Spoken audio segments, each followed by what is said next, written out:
Hello everyone, a very warm welcome to all of you. This is Vinod Sharma and you're watching English by Vinod Sharma. तो आज का class हमारा subject verb agreement का second class है।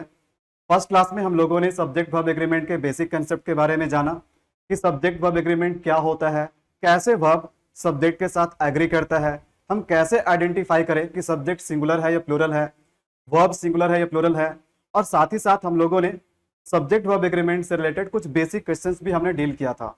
तो चलिए आज के क्लास में हम लोग सब्जेक्ट वर्ब एग्रीमेंट को इसे कंटिन्यू करते हुए आज हम लोग सब्जेक्ट वर्ब एग्रीमेंट के कुछ एडवांस क्वेश्चंस, कुछ हाई लेवल के क्वेश्चंस डील करेंगे।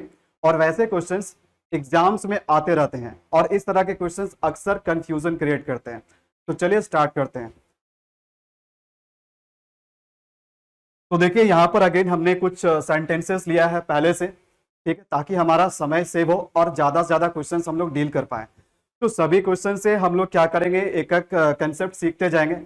सभी क्वेश्चन आपको यहाँ पर एक कंसेप्ट सिखाएगा और ये वैसे ही क्वेश्चंस है जो एग्जाम्स में रिपीट होते हैं, एग्जाम्स में आते हैं। चलिए तो यहाँ पर मैं आप लोगों को एक बार फिर से बता दूं, यहाँ पर ना केवल हम क्वेश्चन सॉल्व करेंगे बल्कि साथ ही साथ हम कंसेप्ट भी सीखते चलेंगे। रूल्स रटने से कोई फायदा नहीं होता है। अगर हम सबसे पहले क्वेश्चन सॉल्व करेंगे और क्वेश्चन से रिलेटेड जो भी कंसेप्ट होगा अगर हम तब उसको सीखेंगे तो ये चीजें हमें क्या हो जाएगी, हमारे लिए आसान हो जाएगी और एग्जाम में हम बहुत ही आसानी से इस तरह के क्वेश्चंस को सॉल्व कर सकते हैं अगर हमारा कंसेप्ट क्रिस्टल क्लियर है तो। चलिए ध्यान दीजिएगा। तो एंड से कंटिन्यू करते हुए लास्ट क्लास में हमने एंड से आप लोगों को बताया था कि जब दो सब्जेक्ट एंड से जुड़े हुए होते हैं तो वर्ब हमारा सिंगुलर होता है, प्लूरल होता है। लेकिन एंड से जुड़े हुए जब एंड से दो नाउन जुड़ा हुआ होता है तो कभी कभी ऐसा सिचुएशन भी आता है कि एंड से दो नाउन जोड़ करके क्या करता है, एक सिंगल आइडिया देता है, एक सिंगल आइडिया एक्सप्रेस करता है। तो ऐसे स्थिति में हम क्या करते हैं, इसके साथ सिंगुलर वर्ब लगाते हैं। लेकिन एंड से अभी और भी क्वेश्चंस बनते हैं, एंड से अभी और भी कंफ्यूजन्स है। तो चलिए उन कंफ्यूजन्स को हम दूर करते हैं।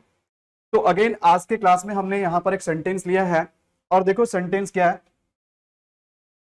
सेंटेंस है man and woman is are equal. तो यहां पर आपको बताना है इस सेंटेंस में जो हमने सेंटेंस लिखा है मैन एंड वुमन इज या आर इक्वल, तो आपको यहां पर यह बताना है कि यहां पर हम सिंगुलर वर्ब इज लगाएंगे या प्लूरल वर्ब आर लगाएंगे। तो ध्यान देना है कि यहां पर दो सब्जेक्ट एंड से जुड़ा हुआ है, यानी कि दो नाउन यहां पर एंड से जुड़ा हुआ है। तो एक नाउन तो मैन हो गया और एक नाउन क्या हो गया, वुमन हो गया। और एंड क्या करता है, एंड हमेशा एडिशन करता है, जोड़ने का काम करता है, प्लस करने का काम करता है। तो यहां पर आपको चेक करना पड़ेगा, कभी भी दो नाउन एंड से अगर जुड़ा हो तो वर्ब हमारा सिंगुलर भी हो सकता है, वर्ब हमारा प्लूरल भी हो सकता है। आपको चेक करना पड़ेगा कि वो दो अलग अलग चीजें हैं, दो अलग अलग सेपरेट चीजें हैं, या फिर दोनों मिलाकर के एक कॉम्बिनेशन बना रहा है, एक सिंगल मीनिंग दे रहा है। तो अगर हम बोलेंगे कि मैन और वुमन मतलब महिला और पुरुष जो है ना, महिला और पुरुष जो है वो दोनों क्या है, इक्वल है। तो हम यहाँ पर क्या करें कि महिला और पुरुष दोनों एक ही चीज है, नहीं ना, ये दो अलग अलग चीजें हैं, ठीक है, ये दो अलग अलग है।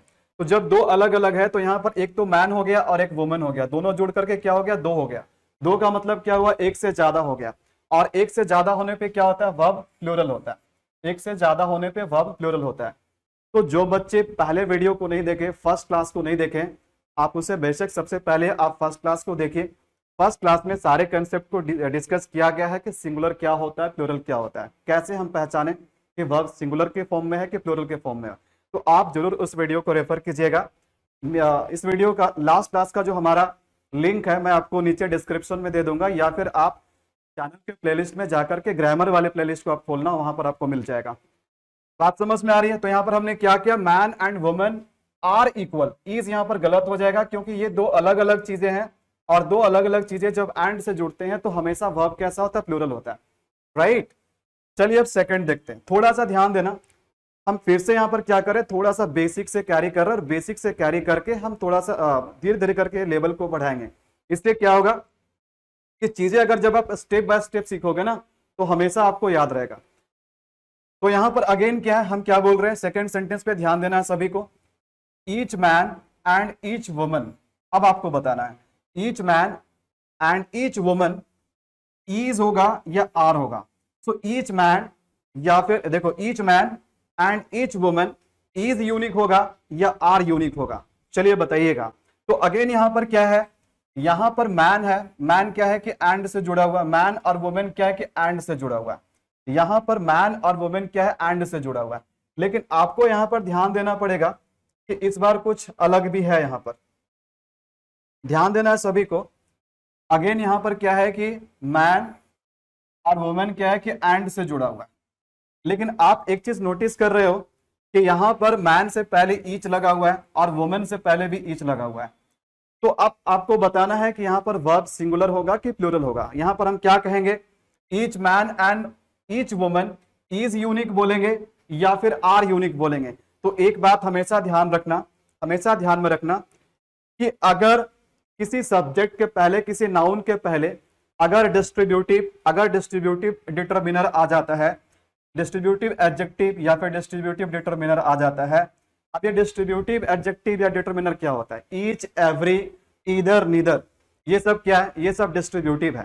तो डिस्ट्रीब्यूटिव का मतलब क्या होता है कि उसे पार्ट बाई पार्ट में बांट करके चल रहा है।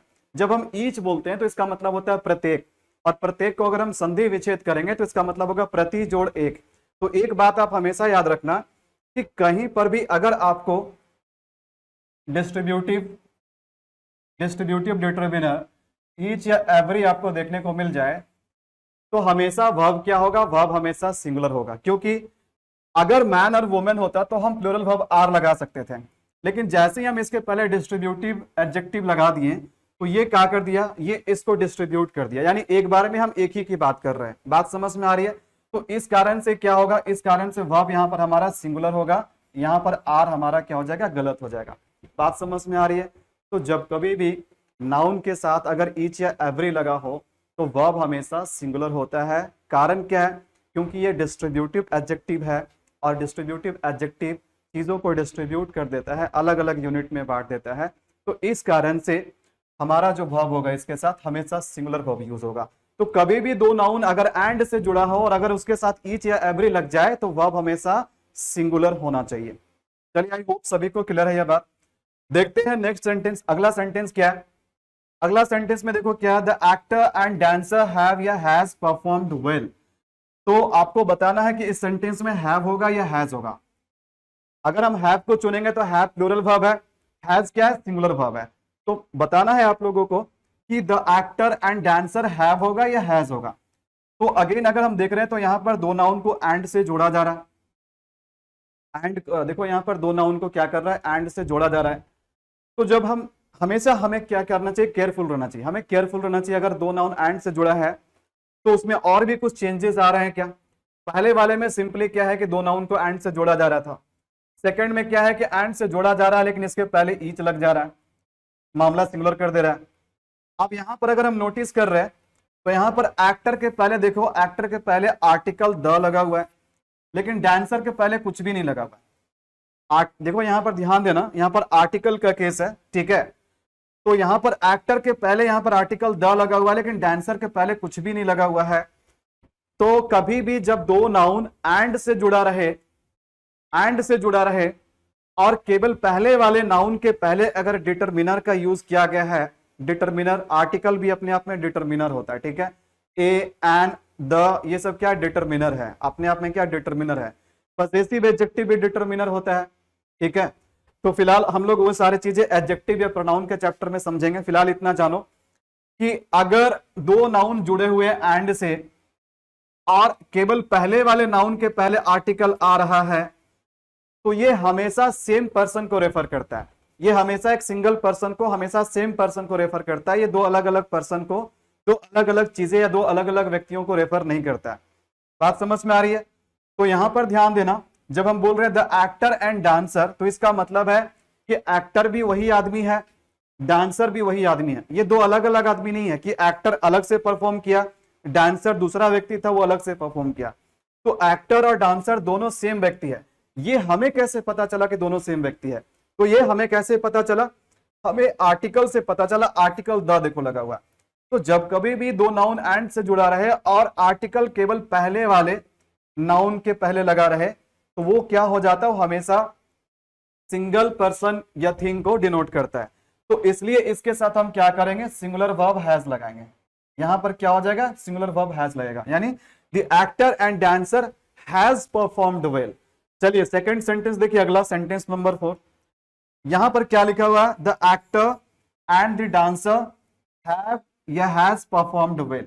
तो अगर आप यहां पर नोटिस करोगे तो देखोगे कि एंड से दो नाउन तो जुड़ा हुआ है, लेकिन इस बार दोनों ही नाउन के पहले डिटरमिनर का यूज हुआ है, यानी दोनों ही नाउन के पहले आर्टिकल का यूज हुआ है।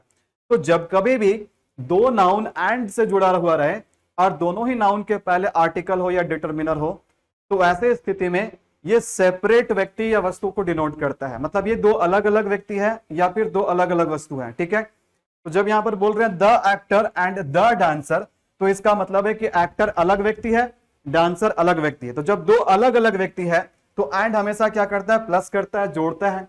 और जोड़ता है इसका मतलब क्या हो गया कि एक से ज्यादा हो गया। तो जब ये एक से ज्यादा हो गया तो इसके साथ हम क्या करेंगे, प्लूरल वर्ब लगाएंगे, यानी हैव लगाएंगे। हैज यहां पर नहीं होगा। बात समझ में आ रही है? चलिए अगले सेंटेंस को देखते हैं। अगले सेंटेंस में क्या लिखा हुआ, the frog and the Nightingale is या आर अ पोएम। अब बताना है कि यहां पर क्या होगा।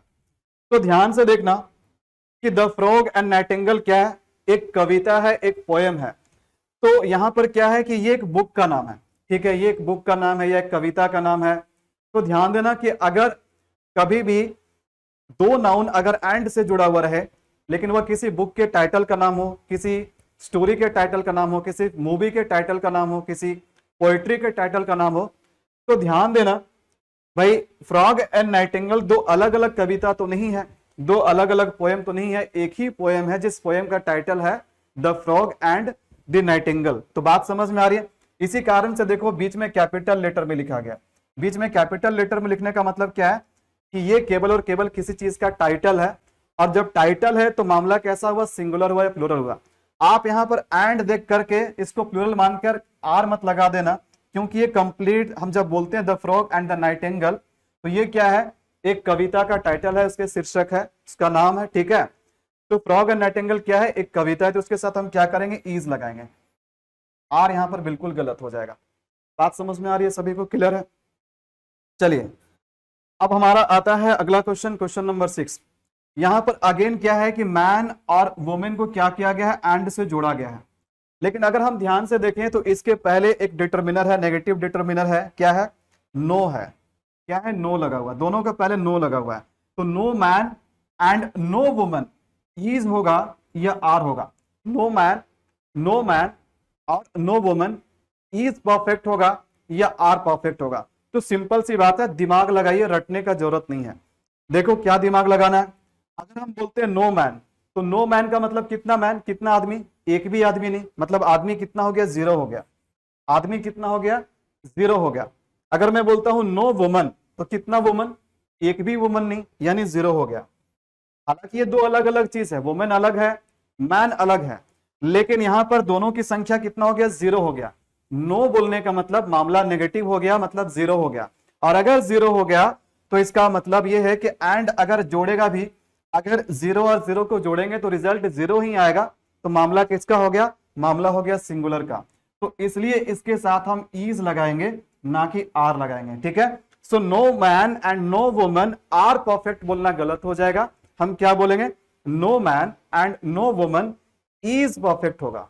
तो सभी को यहां तक क्लियर है बात? सभी को क्लियर है ना? सभी को क्लियर है यहां तक सभी को?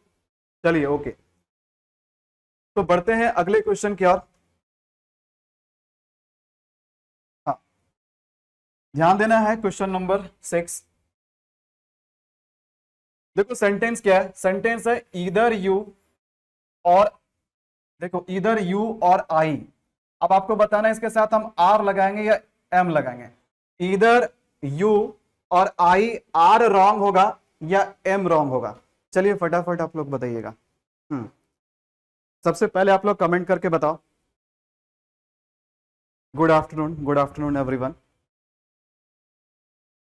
ईदर यू और आई आर रॉन्ग होगा या एम रॉन्ग होगा। तो यहां पर हम देख रहे हैं कि दो सब्जेक्ट है जो कि ईदर और से जुड़ा हुआ है, एक तो यू है और एक आई है। तो हम किसके अकॉर्डिंग चलेंगे? चलिए ध्यान देना है। तो देखो यहां पर ईदर और क्या है, ईदर और एक कोरिलेटिव कंजंक्शन है, ईदर और क्या है, कोरिलेटिव कंजंक्शन है। तो चलिए सबसे पहले कंसेप्ट जान लीजिए, सबसे पहले कंसेप्ट जानिए। अगर दो सब्जेक्ट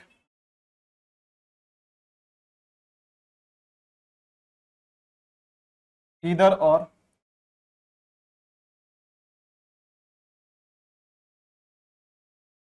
नीदर नॉर या फिर not only but also say जुड़ा रहे, या फिर not only but also say जुड़ा रहे, इसे हम क्या कहते हैं, कोरिलेटिव कंजंक्शन।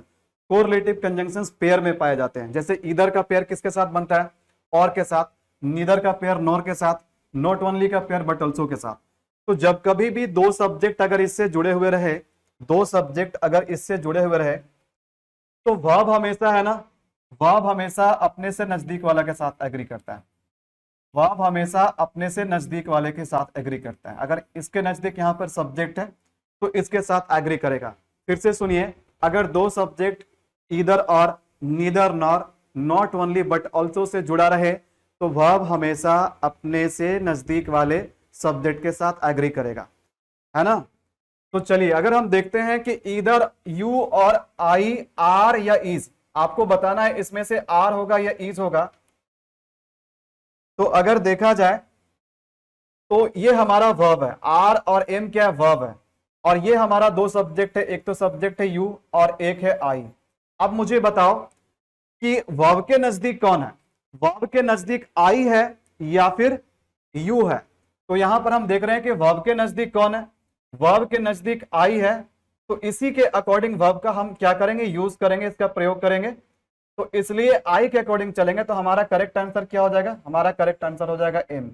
हमारा करेक्ट आंसर क्या हो जाएगा, एम हो जाएगा। बात सभी को समझ में आ रही है, हाँ, तो एम होना चाहिए। तो क्लियर है सभी को, है ना।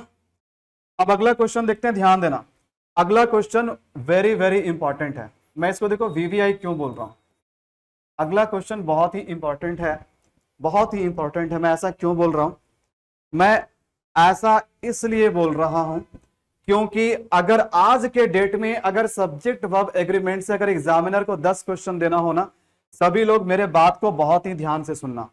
अगर आज के डेट में अगर एग्जामिनर को 10 क्वेश्चन अगर सब्जेक्ट वर्ब एग्रीमेंट से पूछना हो, तो लगभग 6 क्वेश्चन वो क्या करेंगे, इसी रूल से पूछेंगे, इसी टाइप के क्वेश्चन को पूछेंगे। ठीक है, आप नहीं है तो अभी आप रिसेंट के पेपर को लगा लो, आप अभी सब्जेक्ट वर्ब एग्रीमेंट के कोई भी प्रीवियस ईयर के क्वेश्चंस है, या फिर अभी अगर आप मॉक टेस्ट वगैरह दे रहे होंगे, तो आप नोटिस करोगे कि इस रूल से क्वेश्चंस बहुत ज्यादा पूछे जाते हैं। तो इसलिए ये वाला रूल हमारे लिए बहुत ही इंपॉर्टेंट हो जाता है। थोड़ा सा समय देंगे हम लोग इस रूल पे, क्योंकि इसी रूल से हम लोग बहुत ज्यादा मार्क्स उठा सकते हैं। ठीक है, तो चलिए देखा जाए तो सबसे पहले हम क्या करते हैं, सेंटेंस पढ़ लेते हैं, क्वेश्चन को समझ लेते हैं, और तब मैं इस रूल को क्या करूंगा, डील करूंगा, इसको डिस्कस करूंगा, है ना। तो देखो क्या लिखा हुआ है, लिखा हुआ the knowledge of at least 2 languages, the knowledge of at least 2 languages is या are required to pass the examination. अब यहां पर आपको बताना है कि यहां पर हमारा करेक्ट वर्ब क्या होगा, इज रिक्वायर्ड होगा या आर रिक्वायर्ड होगा, इज रिक्वायर्ड होगा या आर रिक्वायर्ड होगा।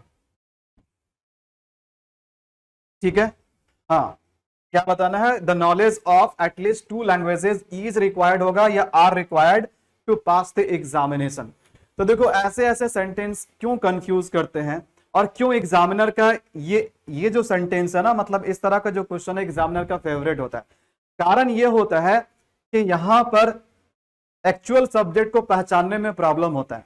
एक्चुअल सब्जेक्ट को आइडेंटिफाई करने में प्रॉब्लम कब हो जाता है, जब सब्जेक्ट अगर हमारा एक वर्ड का हो या एटलीस्ट 2 वर्ड का हो और दोनों साथ साथ में हो, तो हम लोग बहुत आसानी से आइडेंटिफाई कर लेते हैं कि सब्जेक्ट हमारा कौन है। लेकिन कभी कभार क्या होता है कि सब्जेक्ट के जगह पे क्या आ जाता है, सब्जेक्ट फ्रेज आ जाता है। सब्जेक्ट फ्रेज का मतलब एक वर्ड सब्जेक्ट नहीं होता, बल्कि ग्रुप ऑफ वर्ड्स सब्जेक्ट के जगह पर आ जाते हैं। ठीक है, तो यहां पर क्या ध्यान देना है, देखो वर्ब हमारा यहां पर, वर्ब हमारा यहां पर है, लेकिन the knowledge of at least to languages, यहां से यहां तक पूरा किसका पार्ट है? पूरा सब्जेक्ट का पार्ट है, पूरा सब्जेक्ट का पार्ट है। तो अगर इतना बड़ा अगर सब्जेक्ट दे दिया जाए, इतना छोटा सा सब्जेक्ट दे, तो बहुत तुरंत हम लोग पहचान लेंगे कि वर्ब के पहले वाला चीज क्या है? सब्जेक्ट है। लेकिन क्या होता है, वर्ब और सब्जेक्ट के बीच में दूरी बना दिया जाता है, दोनों के बीच में लगभग 3 से 4 किलोमीटर का दूरी बना दिया जाता है। तो फिर हम पता ही नहीं कर पाते हैं कि एक्चुअल में सब्जेक्ट कौन है। सब्जेक्ट हमारा लैंग्वेज है, या सब्जेक्ट एटलीस्ट है, या फिर सब्जेक्ट नॉलेज है। तो इस कारण से सब्जेक्ट और वर्ब के बीच में जानबूझ करके दूरी बनाई जाती है, ताकि आप आइडेंटिफाई करने, ताकि आप उसको पहचान ना पाओ और आपसे गलती हो जाए। तो एग्जामिनर आपसे गलती करवाना चाहती है, ठीक है, एग्जामिनर आपसे गलती करवाना चाहता है। तो बात समझ में आ रही है? तो यहां पर अगर हम देखें तो सबसे पहले ध्यान देना, सबसे पहले ध्यान देना कि इस सेंटेंस को, इस तरह के क्वेश्चन को हम क्या कहते हैं? इस तरह के क्वेश्चन को हम कहते हैं एरर ऑफ प्रॉक्सिमिटी। तो चलिए सबसे पहले हम एरर ऑफ प्रॉक्सिमिटी को जान लेते हैं। एरर ऑफ प्रॉक्सिमिटी को जान लेते हैं, तब हम जानेंगे कि इस क्वेश्चन का करेक्ट आंसर क्या होगा। तो इस टाइप के जो क्वेश्चन होते हैं उसे हम कहते हैं एरर ऑफ प्रॉक्सिमिटी, ठीक है। तो अगेन मैं आप लोगों को बता दूं कि एरर ऑफ प्रॉक्सिमिटी से क्वेश्चंस ज्यादा आते हैं, और इसलिए ये क्या है? ये वीवीआई, ये बहुत बहुत महत्वपूर्ण है, अति महत्वपूर्ण है। अब ध्यान देना कि एरर ऑफ प्रॉक्सिमिटी क्या होता है। तो अगर हमने लिखा, हाँ, जैसे अगर हमने लिखा यहां पर,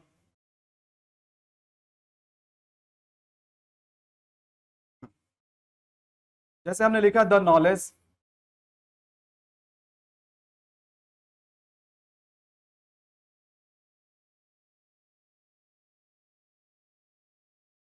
ध्यान देना, जैसे एक कहावत है ना, a little knowledge, a little knowledge is a dangerous thing.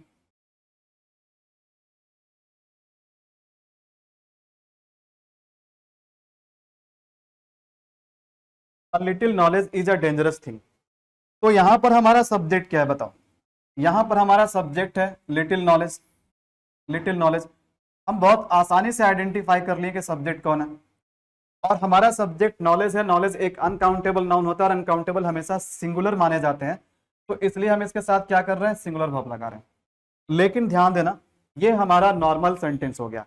अब मैं आपको सेंटेंस देता हूं एरर ऑफ प्रॉक्सिमिटी वाला। एरर ऑफ प्रॉक्सिमिटी वाला सेंटेंस क्या होता है, ध्यान देना।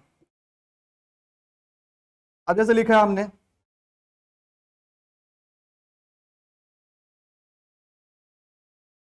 Knowledge of, knowledge of two languages, knowledge of two languages,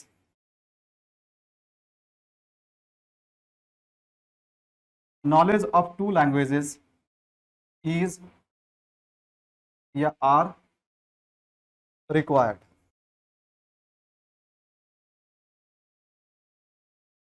knowledge of two languages is required या आर रिक्वायर्ड। अब ध्यान देना, ये पूरा के पूरा कहां पर आया? सब्जेक्ट के जगह पे आया।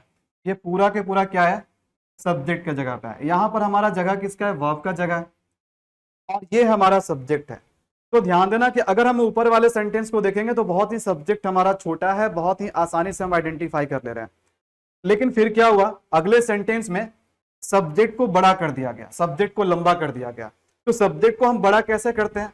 सब्जेक्ट को बड़ा करने के लिए बीच में प्रेपोजिशन का यूज किया जाएगा, बीच में पार्टिसिपल का यूज किया जाएगा, बीच में क्लाउज का यूज किया जाएगा, और इस तरीके से सब्जेक्ट को क्या कर दिया जाएगा? बड़ा कर दिया जाएगा। अब यहां पर बच्चों के बीच में कंफ्यूजन क्या होता है कि सब्जेक्ट नॉलेज है या फिर सब्जेक्ट टू लैंग्वेजेस है। अब बच्चे यहीं पर कंफ्यूज होते हैं कि सब्जेक्ट हमारा कौन है? सब्जेक्ट नॉलेज है या फिर सब्जेक्ट है टू लैंग्वेजेस है। बात समझ में आ रही है? तो इसी को बोलते हैं एरर ऑफ प्रॉक्सिमिटी, ठीक है। मतलब दोनों के बीच में क्या हो जाता है? वर्ब और सब्जेक्ट के बीच में दूरी बना दिया जाता है, ठीक है। वर्ब और सब्जेक्ट एक प्रॉक्सिमिटी में रहते हैं। तो ध्यान देना, कभी भी अगर इस तरह का केस अगर आपको मिले तो इसको हम कैसे आइडेंटिफाई करेंगे? रियल सब्जेक्ट को, एक्चुअल सब्जेक्ट को हम कैसे पहचानेंगे? इसके लिए बहुत सिंपल सा फंडा, आप लोग ध्यान देना। बहुत सिंपल सा फंडा क्या है, देखो, सब्जेक्ट को बड़ा कैसे करते हैं?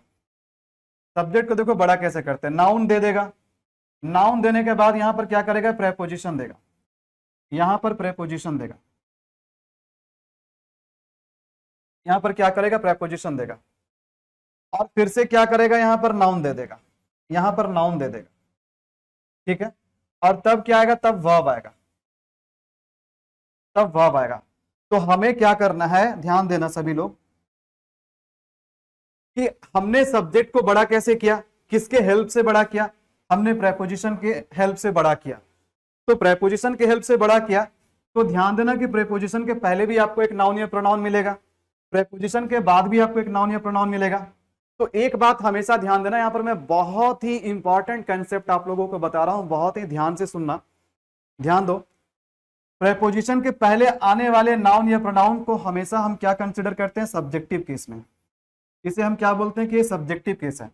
लेकिन प्रेपोजिशन के बाद आने वाला नाउन या प्रोनाउन, ये क्या होता है, ये ऑब्जेक्टिव केस होता है। ये क्या होता है, ये ऑब्जेक्टिव केस होता है। प्रेपोजिशन के पहले आने वाला नाउन या प्रोनाउन सब्जेक्टिव केस, प्रेपोजिशन के बाद आने वाले नाउन या प्रोनाउन को हम क्या कहते हैं, ऑब्जेक्टिव केस कहते हैं। बात समझ में आया आप लोगों को।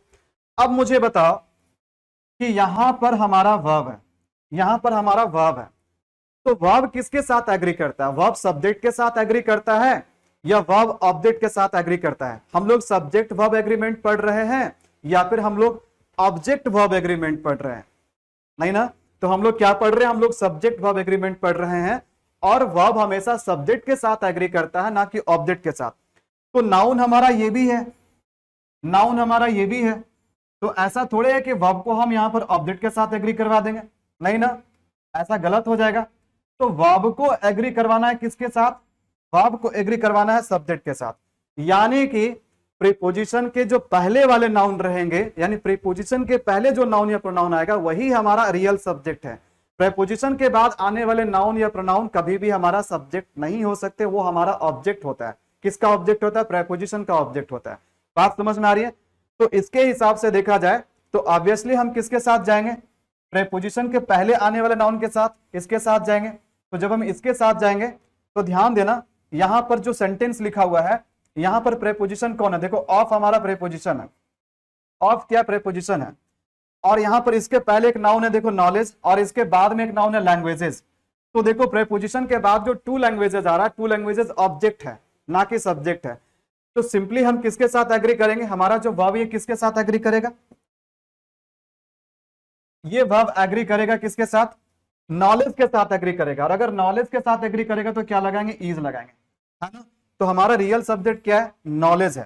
तो नॉलेज क्या है, रियल, हमारा रियल सब्जेक्ट है। कैसे हम लोग को पता चला कि रियल सब्जेक्ट है, क्योंकि ये ऑफ के पहले यानी प्रेपोजिशन के पहले आ रहा है, और प्रेपोजिशन के पहले आने वाला को ही हम क्या कहते हैं, सब्जेक्ट कहते हैं। बात समझ में आ रही है। तो knowledge of two languages are required, यहां पर गलत हो जाएगा, हम क्या करेंगे, इज रिक्वायर्ड बोलेंगे। तो आई होप कि प्रीवियस क्वेश्चन आप बहुत आसानी से सॉल्व कर सकते हो। देखो प्रीवियस क्वेश्चन क्या है, द नॉलेज ऑफ, ठीक है, the knowledge of at least to languages is required या आर रिक्वायर्ड। तो यहां पर हमारा क्या हो जाएगा, इज रिक्वायर्ड हो जाएगा, आर रिक्वायर्ड गलत होगा।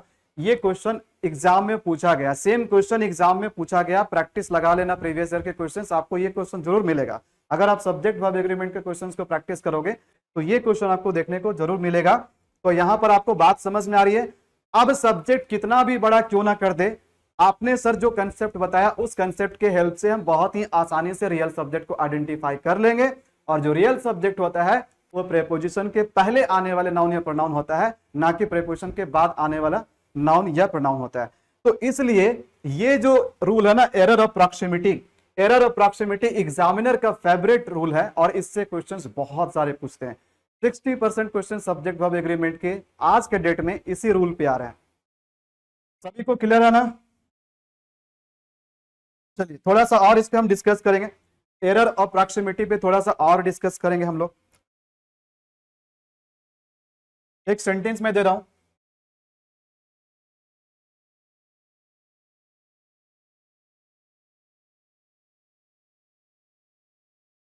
The teacher along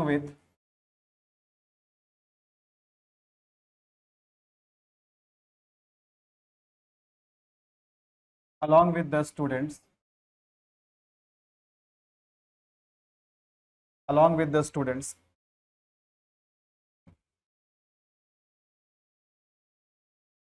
is, are going to picnic, going to picnic। चलिए बताइए आप लोग बताइए कि इज गोइंग होगा या आर गोइंग होगा, इज गोइंग होगा या आर गोइंग होगा। The teacher along with the students is going to picnic या आर गोइंग टू पिकनिक।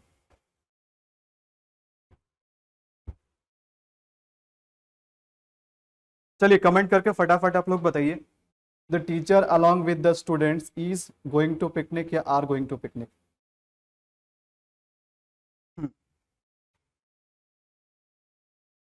तो अपना आंसर करेक्ट कर लेना। लास्ट वाले क्वेश्चन का आप आर रिक्वायर्ड बोल रहे हो, जबकि ये इज रिक्वायर्ड होना चाहिए ना। ओके चलिए ध्यान देना। अब ध्यान देना कि यहां पर भी ढेर सारा कंफ्यूजन हो जाता है कि अगर इस तरह से सेंटेंस रहेगा तो हम क्या करेंगे, सिंगुलर वर्ब लगाएंगे, प्लूरल वर्ब लगाएंगे। सबसे पहले मैं एक बार आप लोगों का आंसर देख लेता हूं। अगर आप लोगों के आंसर मैं देखता हूं तो कुछ लोग आर कह रहे हैं, कुछ लोग इज कह रहे हैं। चलिए ध्यान देना कि अगेन सब्जेक्ट को बड़ा किया गया है। सब्जेक्ट को बड़ा कैसे किया गया, प्रेपोजिशन का हेल्प लेकर के। तो यहां पर प्रेपोजिशन क्या है, यहां पर प्रेपोजिशन है अलॉन्ग विथ। तो प्रेपोजिशन एक सिंगल वर्ड का भी हो सकता है, प्रेपोजिशन एक ग्रुप ऑफ वर्ड्स भी हो सकते हैं। तो जो ग्रुप ऑफ वर्ड्स रहता है उसे हम प्रेपोजिशनल फ्रेज कहते हैं। तो यहां पर हम देखो, अगर विथ बोले, केवल हम विथ बोले तो विथ क्या प्रेपोजिशन है, लेकिन अलॉन्ग विथ क्या है, अलॉन्ग विथ एक प्रेपोजिशनल फ्रेज है। ठीक है, तो इसका मतलब यह है कि अगर अलॉन्ग विथ एक प्रेपोजिशन है, ये अगर एक प्रेपोजिशन है तो इसके पहले जो नाउन आया है वही हमारा क्या सब्जेक्ट है। इसके बाद जो आया है ये हो गया ऑब्जेक्ट हो गया। तो सिंपल सा मतलब ये हुआ कि हम एग्री किसके साथ करेंगे, हम सब्जेक्ट के साथ एग्री करेंगे या वर्ब के साथ। यानी वर्ब हमारा किसके साथ जाएगा, तो वर्ब जाएगा सब्जेक्ट के साथ, यानी टीचर के साथ।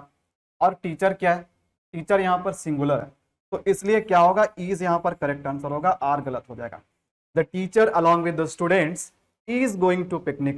बात समझ में आ रही है कि अलॉन्ग विथ लगने से क्या हो गया, अलॉन्ग विथ एक प्रेपोजिशन है, और प्रेपोजिशन जब भी लगता है दो नाउन, अगर दो नाउन प्रेपोजिशन के अगल बगल होते हैं तो वर्ब हमेशा प्रेपोजिशन के पहले वाले नाउन के साथ एग्री करता है। अब चलिए मैं आप लोगों को एक लिस्ट बना देता हूं। आप लोगों के लिए क्या करते हैं, एक लिस्ट हम दिखाते हैं, एक लिस्ट बनाते हैं। हम वैसे मतलब वैसे प्रेपोजिशन या प्रेपोजिशनल फ्रेज का एक लिस्ट बना देते हैं जिनसे क्वेश्चन एग्जाम में ज्यादा आते हैं। तो देखो इस लिस्ट में क्या क्या है, इस लिस्ट में क्या क्या है। इस लिस्ट में तो आपने एक देखा अलॉन्ग विथ, अलॉन्ग विथ हो गया, एक हो गया एज वेल एज, फिर क्या है in addition to, in addition to, in addition to,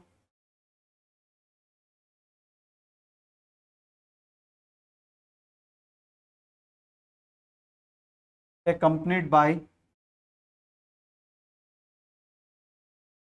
including, including, excluding, including, excluding,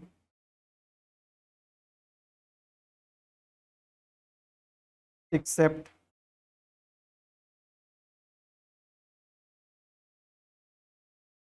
besides,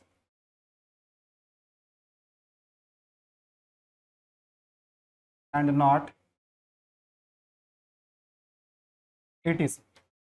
तो सभी लोग इस लिस्ट को ध्यान में रखिएगा। ये हमारा वैसे वैसे प्रेपोजिशन या फिर प्रेपोजिशनल फ्रेज का लिस्ट है जिनसे एरर ऑफ प्रॉक्सिमिटी के क्वेश्चंस बनाए जाते हैं, एरर ऑफ प्रॉक्सिमिटी के क्वेश्चंस बनाए जाते हैं। चलिए इसी रूल पे, एरर ऑफ प्रॉक्सिमिटी पे देख लेते हैं हम लोग। एक सेंटेंस और देंगे हम, देखो सेंटेंस क्या है,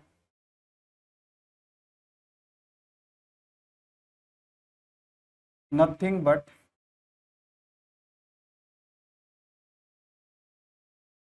सम बुक्स आर इज रिक्वायर्ड। तो यहां पर बताना है कि सम बुक्स आर रिक्वायर्ड होगा या इज रिक्वायर्ड होगा। Nothing but some books are required या इज रिक्वायर्ड होगा। चलिए आप लोग फटाफट आंसर कीजिए। Nothing but some books are required या इज रिक्वायर्ड। हाँ, तो ध्यान दिया जाए, फिर से अगेन क्या करेगा, हमें कंफ्यूज करेगा कि सब्जेक्ट कौन है। तो अगर बोल करके देखें, अगर हम इसको जचा करके देखें ना, तो पता चलेगा कि हमारा जो करेक्ट सब्जेक्ट है ये क्या है, सम बुक्स है। और सम बुक्स हमारा प्लूरल सब्जेक्ट है, तो इसलिए हम इसके साथ आर लगाएंगे, है ना, इसलिए हम इसके साथ आर लगाएंगे। लेकिन ध्यान देना, यहां पर आर गलत हो जाएगा, आर नहीं होगा, बल्कि इसके साथ जो करेक्ट वर्ब होगा ये इज होगा। करेक्ट वर्ब होगा ये इज होगा। पता है क्यों? सबसे पहले आप यहां पर आइडेंटिफाई करो कि हमारा रियल सब्जेक्ट कौन है, एक्चुअल सब्जेक्ट कौन है।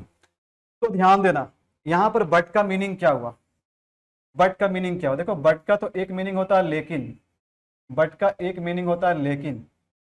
तो जब इसका मीनिंग लेकिन होता है, तब पता है ये किसका काम करता है, तब ये कंजंक्शन का काम करता है, तब ये कंजंक्शन का काम करता है। लेकिन यहां पर बट का मीनिंग लेकिन नहीं है, यहां पर बट का मीनिंग है एक्सेप्ट, यहां पर बट का मीनिंग है एक्सेप्ट, ठीक है। और अगर जब कभी भी बट का मीनिंग होता है एक्सेप्ट, तो ये पता है कैसा काम करता है, ये काम करता है प्रेपोजिशन की तरह। ये कैसा काम करता है, ये प्रेपोजिशन की तरह काम करता है। तो यहां पर बट क्या है, यहां पर बट एक प्रेपोजिशन है। और जब कभी भी दो नाउन या प्रोनाउन अगर प्रेपोजिशन के अगल बगल रहते हैं, तो वर्ब हमेशा प्रेपोजिशन के पहले वाले के अकॉर्डिंग एग्री करता है ना। तो प्रेपोजिशन के पहले हमारा क्या, नथिंग है, ठीक है, इसके पहले क्या है, नथिंग है। और नथिंग कैसा सब्जेक्ट है, नथिंग को आप कैसा सब्जेक्ट मानोगे, नथिंग को आप सिंगुलर सब्जेक्ट मानोगे या प्लूरल सब्जेक्ट मानोगे। तो नथिंग हमारा क्या, सिंगुलर सब्जेक्ट है, नथिंग सिंगुलर सब्जेक्ट है। और इसलिए नथिंग के लिए हम क्या किए, नथिंग के साथ यहाँ पर हम सिंगुलर वर्ब लगा रहे हैं, ठीक है। तो अगर बीच में आप ये चीज को भूल जाओ, आप बट सम बुक्स को भूल जाओ, तो क्या हो जाएगा, नथिंग इज रिक्वायर्ड। मतलब नथिंग इज रिक्वायर्ड यानी कुछ बुक के अलावे और किसी चीज की जरूरत नहीं है। तो एक तरह से क्या हो गया कि ये एडिशनल इंफॉर्मेशन है जो बीच में जोड़ा गया। एक्चुअल सब्जेक्ट हमारा क्या है, नथिंग है। बात समझ में आ रही है? तो चलो यहीं से रिलेटेड एक कंसेप्ट मैं आप लोगों को और बता देता हूं। कभी भी किसी सब्जेक्ट में आपको थिंग या बड़ी या वन लगा हुआ मिल जाए, थिंग बड़ी या वन लगा हुआ मिल जाए, तो ये हमेशा क्या होता है, ये हमेशा सिंगुलर होता है। ये क्या होता है, ये सिंगुलर सब्जेक्ट होते हैं। ये कैसे सब्जेक्ट होते हैं, ये सिंगुलर सब्जेक्ट होते हैं। और अगर ये सिंगुलर सब्जेक्ट है, तो इसलिए इसके साथ हम क्या करते हैं, इसके साथ हम सिंगुलर वर्ब लगाते हैं, इसके साथ हम सिंगुलर वर्ब लगाते हैं। बात समझ में आ रही है? थिंग बड़ी या फिर वन, जैसे कि something, anything, nothing, everything, somebody, nobody, anybody, someone, known, anyone. तो ये क्या है, ऐसे जो हमारे प्रोनाउंस, इंडेफिनिट प्रोनाउंस आते हैं ना, इनके साथ हम क्या करते हैं, इनके साथ हम सिंगुलर वर्ब लगाते हैं, इसे सिंगुलर माना जाता है। तो देखो नथिंग में क्या लगा हुआ, नथिंग में थिंग लगा हुआ ना, नथिंग में थिंग लगा हुआ है। और अगर नथिंग में थिंग लगा हुआ है, तो नथिंग क्या है, नथिंग सिंगुलर है। नथिंग कैसा सब्जेक्ट हो गया, ये सिंगुलर सब्जेक्ट हो गया। और अगर सिंगुलर सब्जेक्ट है, तो इसलिए हम इसके साथ क्या कर रहे हैं, इज लगा रहे हैं, इसलिए हम इसके साथ क्या कर रहे हैं, इज लगा रहे हैं। Good afternoon Vikrant. एक बार सेशन को लाइक जरूर कीजिएगा, शेयर जरूर कीजिएगा। आप लोग शेयर करने में बहुत कंजूसी करते हैं, देखो कितना पढ़ाने में मेहनत लगता है। चलिए बढ़ते हैं अगले पड़ाव की ओर। तो ध्यान देना, इस वीडियो के साथ ही आपका सब्जेक्ट वर्ब एग्रीमेंट पूरा कंप्लीट हो जाएगा, ठीक है। मैंने पहले ही बोला था कि 2 वीडियो में मैं सब्जेक्ट वर्ब एग्रीमेंट को कंप्लीट करूंगा, लेकिन पूरा थॉरोली कंप्लीट करूंगा।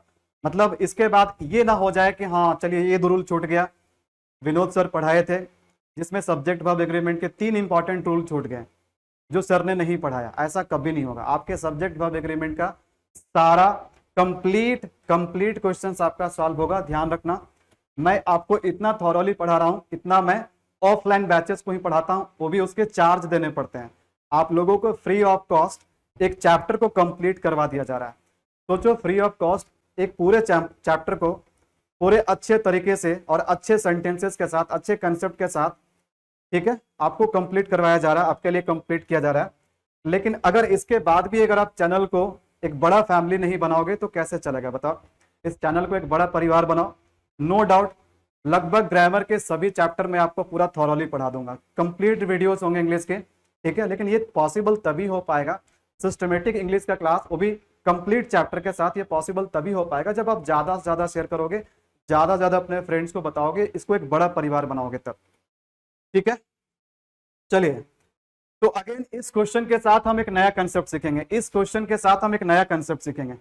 अब देखो कंसेप्ट क्या है, इस क्वेश्चन के साथ क्या कंसेप्ट जुड़ा हुआ है। देखो यहां पर क्या बोल रहे हैं, Rajiv my friend and colleague have been promoted होगा या हैज बीन प्रमोटेड होगा, हैव बीन प्रमोटेड होगा या हैज बीन प्रमोटेड होगा, बताना। तो यहां पर अगेन सब्जेक्ट को बड़ा किया गया, लेकिन सब्जेक्ट को इस बार कैसे बड़ा किया गया, सब्जेक्ट को इस बार प्रेपोजिशन का हेल्प से बड़ा नहीं किया गया है, बल्कि किसी और चीज से बड़ा किया गया। तो ध्यान देना कि अगर कभी भी सब्जेक्ट और सब्जेक्ट के जगह पे कौन आएगा, या तो नाउन आएगा या तो प्रोनाउन आएगा। तो सब्जेक्ट के बाद फिर से अगर कोई एडिशनल इंफॉर्मेशन आ जाता है, किसी नाउन के ठीक बाद अगर कुछ एक्स्ट्रा इंफॉर्मेशन आ जाता है, मतलब ऐसे ग्रुप ऑफ वर्ड्स आ जाते हैं, वर्ड या फिर ग्रुप ऑफ वर्ड्स आ जाते हैं जो वापस से उसी नाउन को डिस्क्राइब करता है, तो उसे हम किस नाम से जानते हैं, उसे हम कहते हैं एपोजिशन। उसे हम क्या कहते हैं, उसे हम एपोजिशन कहते हैं। तो यहां पर जो आप देख रहे हो माय फ्रेंड एंड कलीग, ये पता है क्या, ये है एपोजिटिव केस में है, यानी कि ये एपोजिशन है। ये क्या है, ये एपोजिशन है। और एपोजिशन क्या होते हैं, कोई भी ऐसा वर्ड या ग्रुप ऑफ वर्ड्स जो नाउन के ठीक बाद आकर के उसी नाउन से रिलेटेड क्या करे, एक्स्ट्रा इंफॉर्मेशन दे, उसी नाउन को डिस्क्राइब करे, तो उसे हम क्या कहते हैं, एपोजिशन कहते हैं।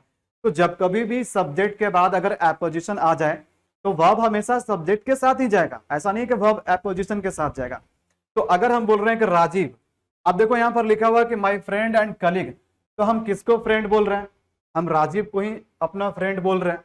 हम कलीग किसको बोल रहे हैं, हम राजीव को ही कलीग बोल रहे हैं। यानी ये जो इंफॉर्मेशन आया है यहाँ पर कॉमा लगा करके, देखो दोनों बगल में कॉमा लगा करके, ये जो इंफॉर्मेशन बीच में लाया गया है, ये बीच में क्यों लाया गया है, सब्जेक्ट और वर्ब के बीच में दूरी बनाने के लिए, सब्जेक्ट और वर्ब के बीच में दूरी बनाने के लिए बीच में एडिशनल इंफॉर्मेशन, यानी कि बीच में एपोजिशन लगाया गया है सब्जेक्ट को ही डिस्क्राइब करने के लिए। तो कभी भी एपोजिशन का केस आ जाए तो हमें अगेन फॉलो करना है सब्जेक्ट को ही, और सब्जेक्ट हमारा क्या है, सब्जेक्ट है राजीव। सब्जेक्ट यहाँ पर माय फ्रेंड एंड कलीग नहीं है, सब्जेक्ट कौन है, सब्जेक्ट राजीव है।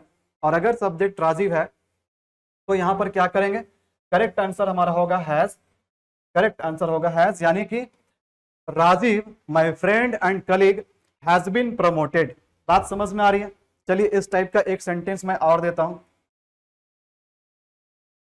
आई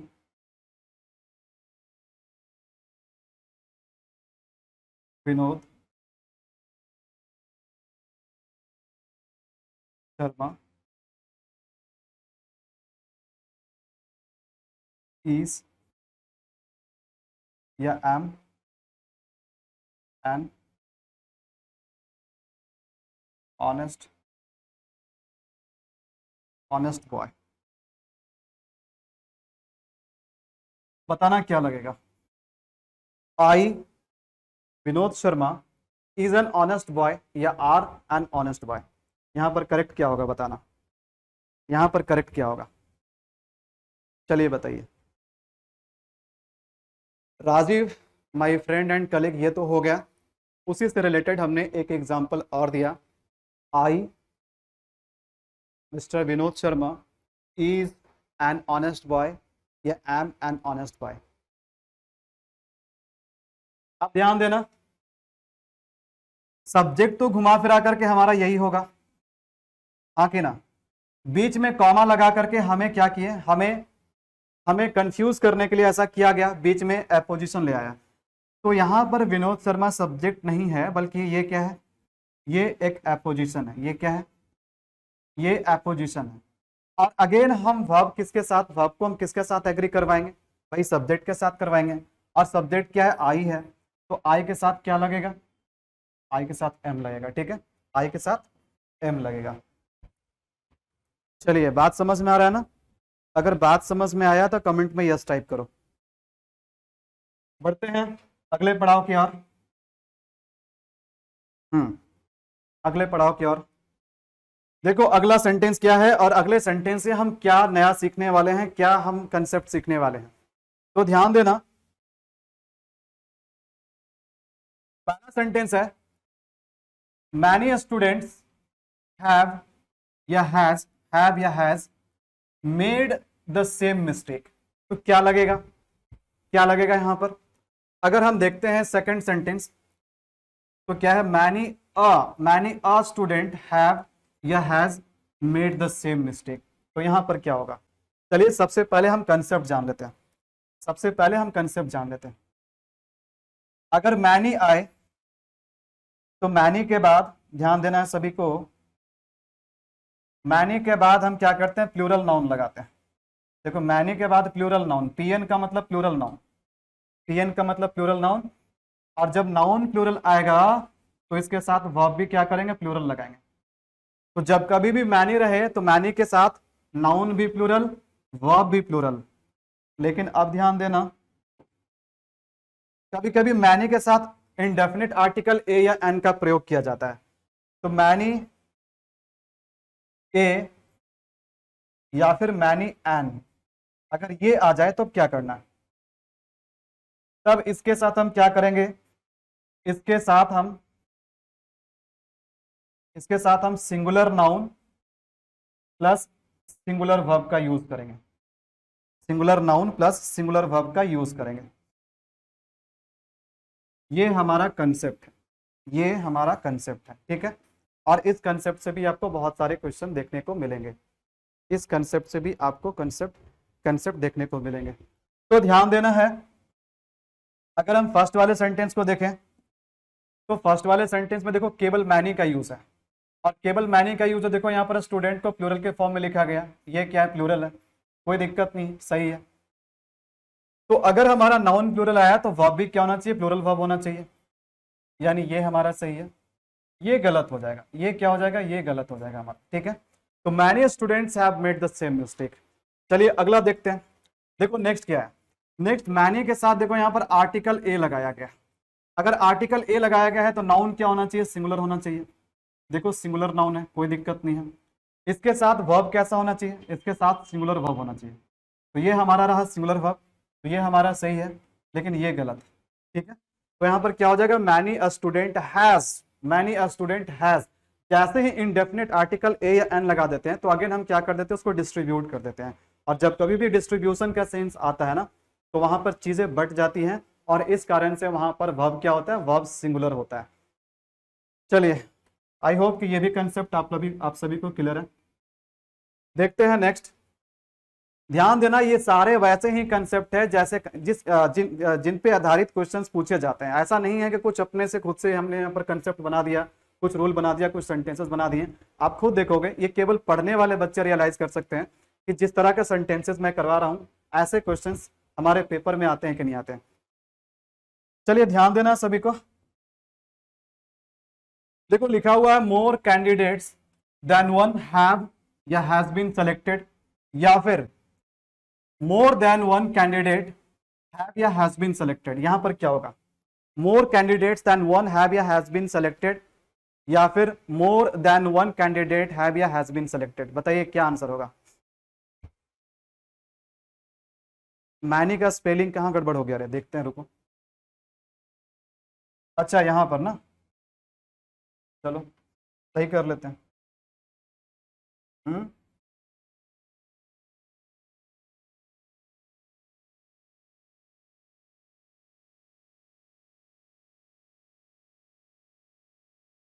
अब ठीक है ना? चलिए अब ठीक है। थैंक यू आयुष, मिस्टेक को पॉइंट आउट करने के लिए।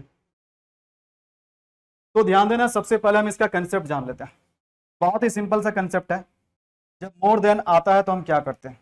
जब कभी भी मोर देन का केस आएगा तो हमें कहां पर केयरफुल रहना है? हमें कहां पर केयरफुल रहना है? ध्यान दो, बहुत ही सिंपल सा चीज है। देखो, अगर नाउन हमारा मोर के बाद आ रहा है, नाउन हमारा मोर के बाद आ रहा है, तो इसके साथ क्या करेंगे? प्लूरल नाउन लगाएंगे। प्लूरल नाउन लगाएंगे। बात को समझिएगा सभी कोई। अगर नाउन मोर के ठीक बाद आ रहा है तो नाउन प्लूरल होगा, और इसके साथ वर्ब भी कैसा होगा? प्लूरल वर्ब होगा। इसके साथ वर्ब कैसा होगा? प्लूरल वर्ब होगा। ठीक है।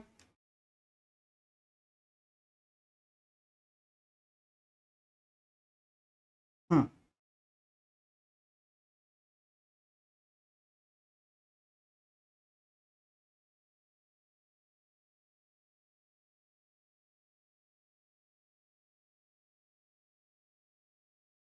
लेकिन अगर नाउन वन के बाद आए, नाउन किसके बाद आए? वन के बाद आए। नाउन वन के बाद आए तो इसके बाद हम क्या करेंगे? नाउन को सिंगुलर रखेंगे, और साथ ही साथ वर्ब को भी क्या करेंगे? वर्ब को भी हम सिंगुलर रखेंगे। तो बहुत ही सिंपल सा कंसेप्ट है, बहुत ही आसानी से हम समझ सकते हैं। हमें चेक करना होगा कि सेंटेंस में नाउन कहां पर आ रहा है। सिंपल सा बात मुझे बताओ, जब हम मोर बोलते हैं तो मोर क्या है? मोर, मच या मैनी का कंपैरेटिव डिग्री है। और अगर नाउन इसके बाद काउंटेबल आता है तो नो डाउट वो मैनी को ही डिनोट करेगा, और अगर मैनी को डिनोट करेगा तो इसका मतलब क्या? एक से ज्यादा। जब हम बोलते हैं मोर स्टूडेंट्स, तो मोर स्टूडेंट्स बोल रहे हैं मतलब एक से ज्यादा है। तो सिंपल सी बात है कि मोर हमेशा क्या डिनोट करेगा? मोर डिनोट करेगा एक से ज्यादा। और अगर एक से ज्यादा डिनोट करेगा तो क्या होना चाहिए? प्लूरल होना चाहिए। हमारा नाउन भी प्लूरल होना चाहिए, वर्ब भी प्लूरल होना चाहिए। लेकिन अगर नाउन कहां पर आ रहा है? नाउन आ रहा है वन के बाद, तो वन का मतलब क्या हो गया? सिंगल, सिंगल का मतलब सिंगुलर। अगर वन के बाद आ रहा है तो हम क्या करेंगे? नाउन को भी सिंगुलर रखेंगे और वर्ब को भी सिंगुलर रखेंगे। तो चलिए हम ऊपर वाले सेंटेंसेस को चेक करते हैं, अपने क्वेश्चन को चेक करते हैं कि कहां पर प्रॉब्लम है। ध्यान देना है, सभी को ध्यान देना है यहाँ पर। हाँ, देखो यहां पर नाउन कहां पर आ रहा है? मोर के बाद आ रहा है, मोर के बाद आ रहा है। और अगर मोर के बाद आए तो नाउन प्लूरल होना चाहिए। तो नाउन तो यहाँ पर प्लूरल है, कोई प्रॉब्लम नहीं है। ठीक है। कभी कभार ध्यान देना, कभी कभी हर बार वर्ब में ही गलती नहीं करेगा, कभी कभी सब्जेक्ट में भी गलती कर देगा। यानी कभी कभी नाउन के जगह पे गड़बड़ कर देगा, यहाँ वर्ब के जगह पे सही करेगा और नाउन को ही क्या कर देगा? यहाँ पर वर्ब प्लूरल लगा देगा, लेकिन यहाँ पर क्या कर देगा? यहाँ कैंडिडेट से एस हटा देगा। ठीक है। तो हमें ध्यान रखना है दोनों जगह पे, हमें सब्जेक्ट पे भी ध्यान रखना है और हमें वर्ब पे भी ध्यान रखना है। तो देखो यहाँ पर मोर के बाद, चूंकि ये मोर के बाद आ रहा है कैंडिडेट, तो प्लूरल नाउन के फॉर्म में है, बिल्कुल सही है। और वर्ब भी हमारा क्या होना चाहिए? वर्ब भी हमारा प्लूरल होना चाहिए। ये हमारा हैज यहाँ पर गलत हो जाएगा। चलिए हम नेक्स्ट वाले सेंटेंस को देखते हैं। क्या मोर के बाद नाउन आया? मोर के बाद नाउन नहीं आया। नाउन कहां पर आ रहा है? नाउन आ रहा है वन के बाद। नाउन कहां आ रहा है? वन के बाद। तो वन के बाद कैंडिडेट बिल्कुल सही है, ये सिंगुलर फॉर्म में लिखा हुआ बिल्कुल सही है। और अगर ये सिंगुलर है तो यहाँ पर क्या होना चाहिए? यहाँ पर वर्ब भी हमारा सिंगुलर होना चाहिए, यानी कि ये हैज सही हो जाएगा, ये हमारा गलत हो जाएगा। ठीक है। तो चलिए बताइए, मोर देन वाला कंसेप्ट आपको समझ में आया कि नहीं आया? मोर देन वाले कंसेप्ट आपका अब बिल्कुल क्रिस्टल क्लियर है? चलिए बढ़ते हैं अगले क्वेश्चन की ओर। ध्यान देना, अगेन यहां से हम कुछ नया चीज सीख रहे होंगे। आप लोग सबसे पहले आंसर कीजिए।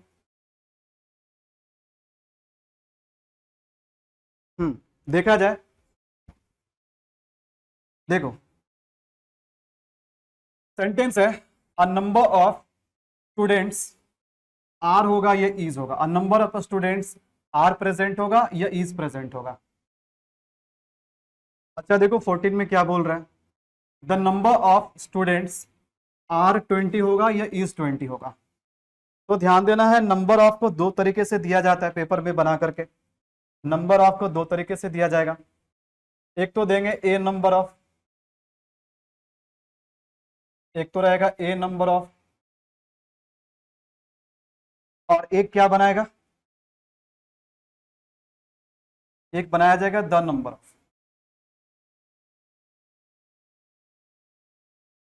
The number of. तो अगर ए नंबर ऑफ रहे, अगर ए नंबर ऑफ रहे, ध्यान देना सभी सभी लोग ध्यान देना, यहां पर बहुत ही इंपॉर्टेंट चीज बता रहा हूं। अगर ए नंबर ऑफ रहे तो ए नंबर ऑफ के साथ plural noun plus plural verb, plural noun plus plural verb. लेकिन द नंबर ऑफ रहे तो द नंबर ऑफ के साथ हम क्या करेंगे, इसके साथ नाउन तो प्लूरल होगा, इसके साथ नाउन तो प्लूरल होगा, but the verb will always be singular. Verb को हमेशा यहां पर क्या करना पड़ेगा, सिंगुलर फॉर्म में लिखना पड़ेगा, समझे। देखो मैं यहां पर इसको वर्ब को सर्कल कर देता हूं ताकि इस बात पे ज्यादा ध्यान रहे आपका, ठीक है। तो यहां पर हम क्या देख रहे हैं कि ए नंबर ऑफ के केस में भी नाउन प्लूरल है और द नंबर ऑफ में भी क्या है, नाउन प्लूरल है। बस चेंज क्या हो रहा है, चेंज हो रहा है कि यहां पर सिंगुलर वर्ब हो जा रहा है और इधर नंबर के साथ क्या चेंज हो रहा है, कैसे आइडेंटिफाई करेंगे, एक बार आर्टिकल ए लगा हुआ है, एक बार आर्टिकल द लगा हुआ है। तो अगर आर्टिकल ए लगा हुआ नंबर ऑफ के साथ तो इसके साथ हम प्लूरल नाउन और प्लूरल वर्ब का यूज करेंगे। लेकिन अगर द लगा हुआ है तो नाउन तो प्लूरल होगा बट वर्ब हमेशा सिंगुलर होगा। बात क्लियर है। तो यहां पर हमारा देखना क्या होगा correct answer, a number of लगा हुआ है तो अ नंबर ऑफ स्टूडेंट, तो कोई प्लूरल है तो कोई दिक्कत नहीं है और इसके साथ हम आर लगाएंगे, बिल्कुल सही है। ये इज यहां पर हमारा आंसर नहीं होगा। अगला देखा जाए तो यहां पर द लगा हुआ है तो द नंबर ऑफ स्टूडेंट्स, देखो नाउन अगेन यहां पर हमारा प्लूरल है, अगर प्लूरल है तो कोई दिक्कत नहीं है। लेकिन यहां पर क्या होगा, यहां पर ईज होगा, यहां पर ईज होगा, आर यहां पर गलत हो जाएगा। चलिए 13 का आर और 14 का ईज सही है, लास्ट वाला में ईज। पढ़ते हैं अगले पड़ाव की ओर। हर क्वेश्चन आपको एक नया कंसेप्ट सिखा रहा है। चलिए अगला क्या है, ध्यान देना। Raman is one of those workers who do या फिर डज देयर ड्यूटी सिंसियरली। तो बताना है यहां पर क्या होगा हमारा करेक्ट वर्ब, यहां पर करेक्ट वर्ब क्या होगा, करेक्ट वर्ब डू होगा या फिर डज होगा, डू होगा या फिर डज होगा। Raman is one of those workers who do their work sincerely, who do their duty sincerely, या फिर who does their duty sincerely. चलिए बताइएगा। चलो एक बार क्या करते हैं, कंसेप्ट को हम लोग डील कर लेते हैं। कंसेप्ट क्या है, देखो अगर रिलेटिव प्रोनाउन का केस आ जाए, अगर रिलेटिव प्रोनाउन का केस आ जाए, यहां पर किसका केस मिलने वाला है आपको, रिलेटिव प्रोनाउन का, ठीक है। तो रिलेटिव प्रोनाउन में क्या क्या आता है भाई, रिलेटिव प्रोनाउन में आपको हु मिलेगा, दैट मिलेगा और विच मिलेगा। वैसे और भी रिलेटिव प्रोनाउन होता है लेकिन सब्जेक्ट के जगह पे यही आ सकता है, सब्जेक्टिव केस में यही आ सकता है, ठीक है। तो ये हमारा क्या हो गया, रिलेटिव प्रोनाउन हो गया। ये क्या हो गया, ये रिलेटिव प्रोनाउन हो गया, ठीक है। ये हमारा रिलेटिव प्रोनाउन हो गया। अब ध्यान देना है, इस रिलेटिव प्रोनाउन के पहले आपको या तो कोई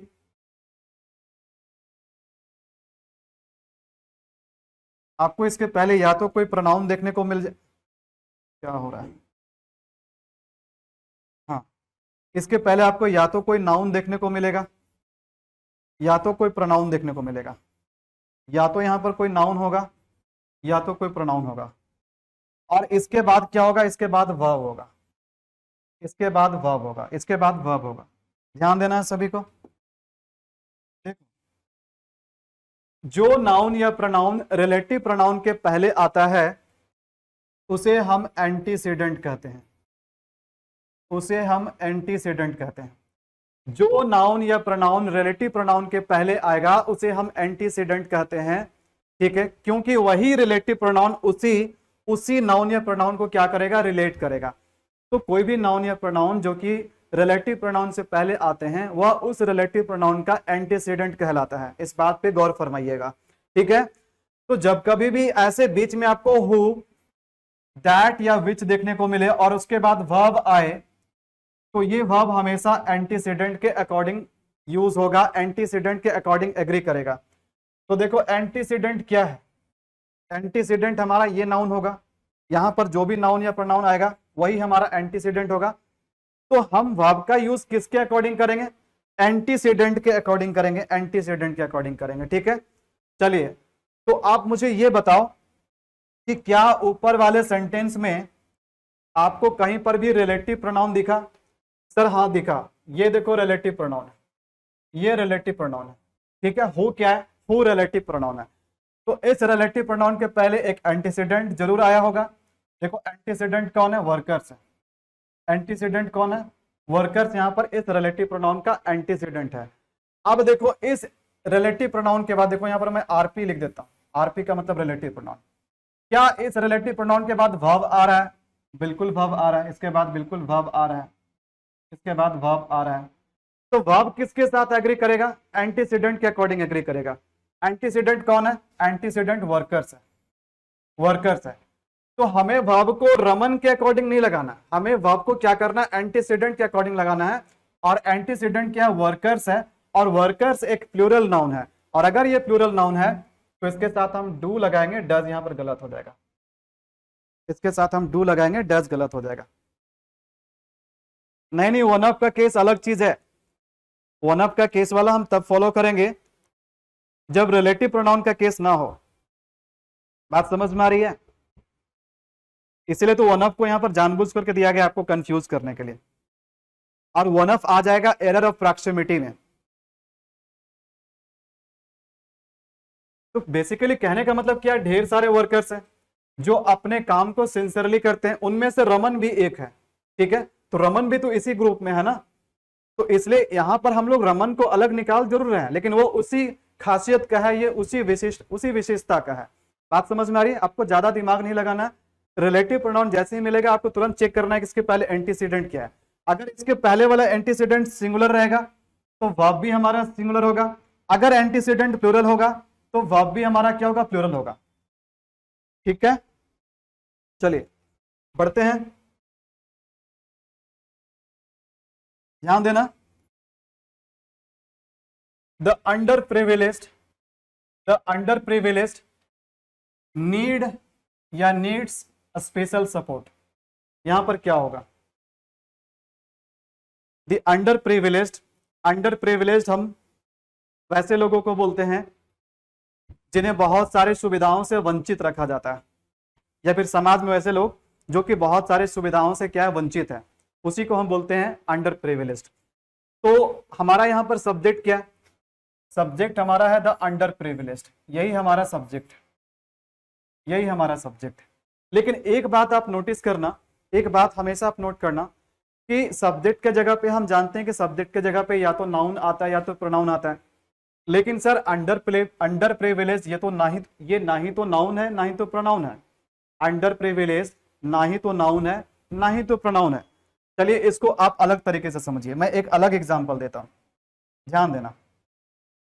हमने लिखा द पुअर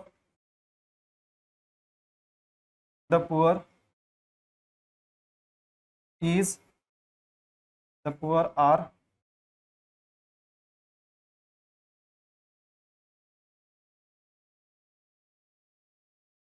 हेल्पलेस।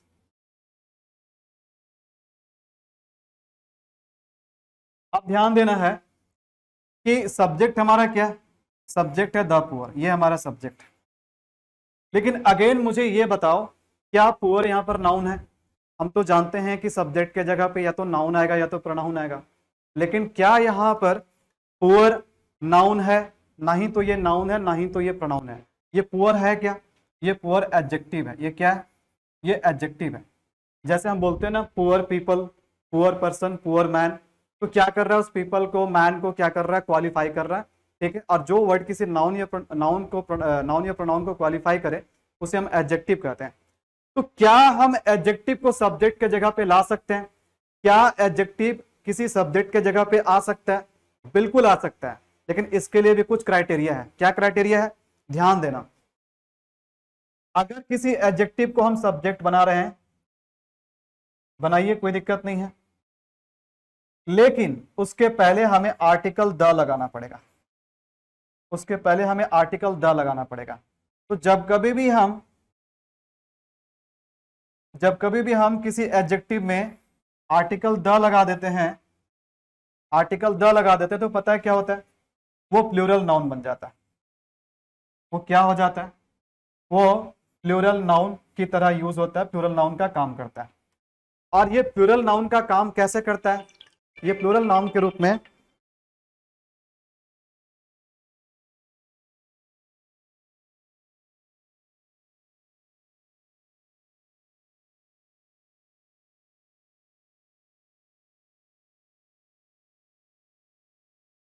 सॉरी थोड़ा सा कॉल आ गया था, ठीक है, तो ध्यान देना।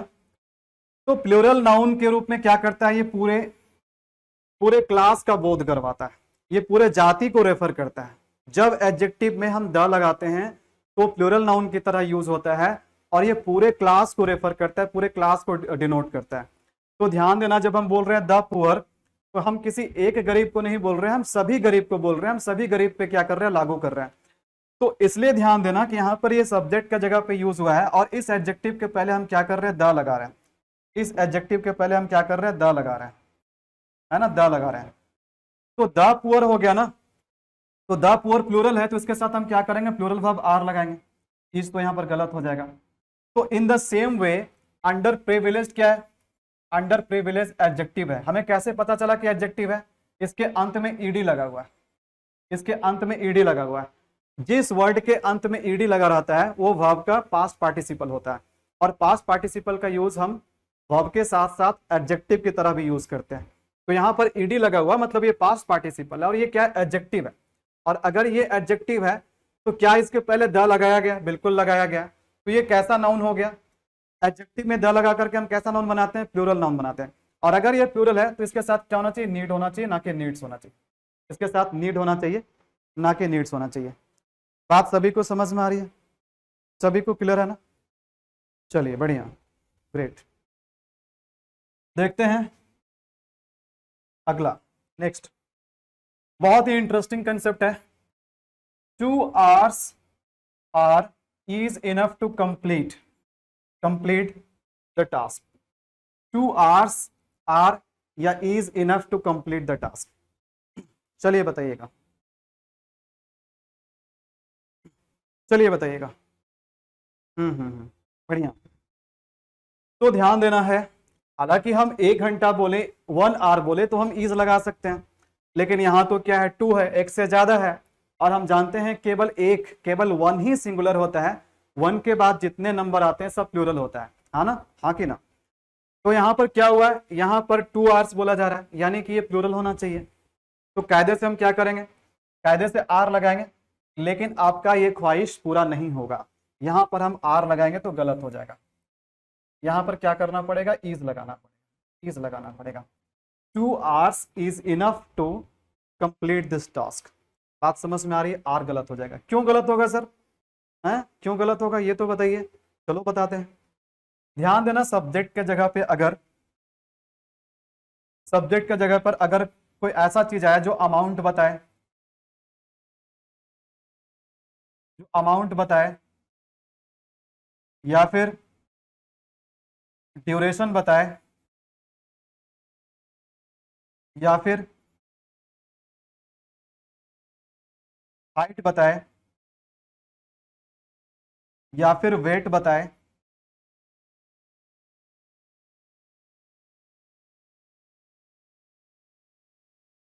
वेट बताए, या फिर डिस्टेंस बताए,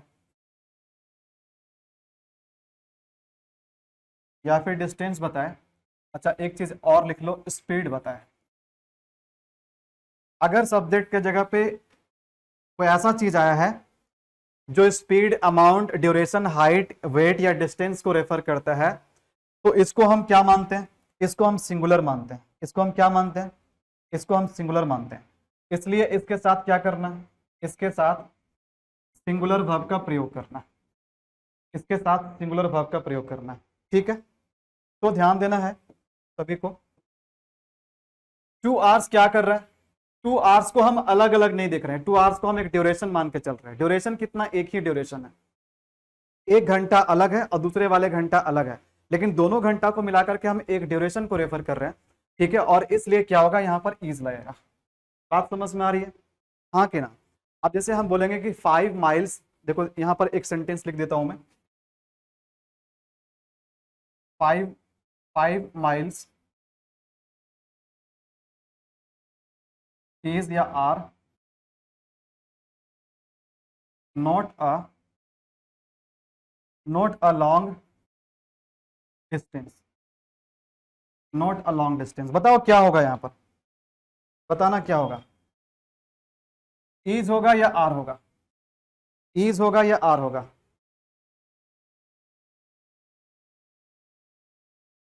5 miles is not a long distance या are not a long distance.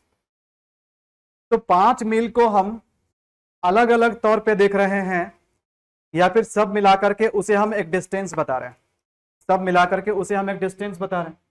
और अगर हम सब मिलाकर के उसे एक डिस्टेंस बता रहे हैं तो इसके साथ हम क्या करेंगे, इज लगाएंगे, इज सही होगा, आर गलत हो जाएगा। इसके साथ क्या करेंगे, इज लगाएंगे, आर गलत हो जाएगा। आई होप कि ये भी कंसेप्ट आप सभी को क्लियर हो गया। चलिए बढ़ते हैं, ध्यान देना। कभी कभी सर्टेन सर्टेन करके क्वेश्चन पूछा जाता है, कभी कभी सर्टेन का यूज करके क्वेश्चन पूछा जाता है। तो सर्टेन स्टूडेंट्स वर या was absent from the class, और अगला सेंटेंस है अ सर्टेन स्टूडेंट वॉज या वर absent फ्रॉम द क्लास। तो सर्टेन वाला कंसेप्ट भी मैं आपको इसी वीडियो में क्लियर कर दूंगा, ठीक है। तो certain students were absent from the class या was absent from the class या अ सर्टेन स्टूडेंट। चलिए ध्यान देना है, सभी को ध्यान देना है। अगर केवल सर्टेन लिखा हुआ है तो सर्टेन के साथ plural noun plus plural verb, plural noun plus plural verb. लेकिन जब हम असर्टेन बोलते हैं तो असर्टेन के साथ singular noun plus singular verb लगाते हैं, ठीक है। जब हम बोलते हैं सर्टेन स्टूडेंट्स तो हम एक ग्रुप ऑफ स्टूडेंट्स को डिनोट करते हैं, लेकिन हम बोलते हैं असर्टेन स्टूडेंट तो हम सभी स्टूडेंट को नहीं, किसी एक इंडिविजुअल को डिनोट करते हैं। तो ध्यान देना, सर्टेन और असर्टेन से सेंटेंस हमारा अलग अलग हो जाता है और मीनिंग भी अलग हो जाता है, ठीक है। जब हम सर्टेन स्टूडेंट्स बोलते हैं तो हम एक स्टूडेंट नहीं बल्कि एक पर्टिकुलर ग्रुप ऑफ स्टूडेंट्स को रेफर करते हैं। लेकिन जब हम असर्टेन स्टूडेंट बोलते हैं तो हम किसी एक इंडिविजुअल को, किसी एक स्टूडेंट, किसी एक पर्टिकुलर स्टूडेंट या किसी एक इंडिविजुअल को रेफर करते हैं। बात समझ में आ रही है। तो हम यहाँ पर क्या देख रहे हैं, यहाँ पर हम देख रहे हैं कि केवल सर्टेन है तो इसके साथ प्लूरल नाउन और प्लूरल वर्ब। लेकिन अगर असर्टेन है तो नाउन भी सिंगुलर और वर्ब भी सिंगुलर। तो चलो अगर इसके हिसाब से देखा जाए तो यहां पर देखो नाउन हमारा प्लूरल है, अगर प्लूरल है तो कोई दिक्कत नहीं है, और इसके साथ वर्ब क्या आ जाएगा, प्लूरल आ जाएगा। अगले सेंटेंस को देखें तो असर्टेन लगा हुआ है, नाउन सिंगुलर होना चाहिए, कोई दिक्कत नहीं है, सिंगुलर है। वर्ब भी क्या होना चाहिए, सिंगुलर होना चाहिए, वर्ब यहां पर गलत हो जाएगा। सो आई होप कि सर्टेन वाला केस भी आप लोगों को समझ में आ गया, सर्टेन वाला भी केस आप लोगों को समझ में आ गया। बढ़ते हैं, चलिए बहुत ही इंटरेस्टिंग है, इंटरेस्टिंग कंसेप्ट आपको सीखने को मिलेगा। और इस रूल से, इस कंसेप्ट से बैंकिंग के एग्जाम में क्वेश्चन ज्यादा आते हैं। अब ऐसा फिक्स नहीं है कि एसएससी में नहीं आएगा, बैंक में केवल आएगा, एसएससी में भी आ सकता है, लेकिन बैंक में ज्यादा पूछते हैं और खास करके ये सेंटेंस इंप्रूवमेंट वगैरह में बहुत ज्यादा आता है, ठीक है। तो देखो सेंटेंस हमारा क्या है, सेंटेंस है outside the hotel, outside the hotel was या वर स्टैंडिंग 2 बेगर्स। चलिए बताइएगा फटाफट, मैं आप लोगों को टाइम,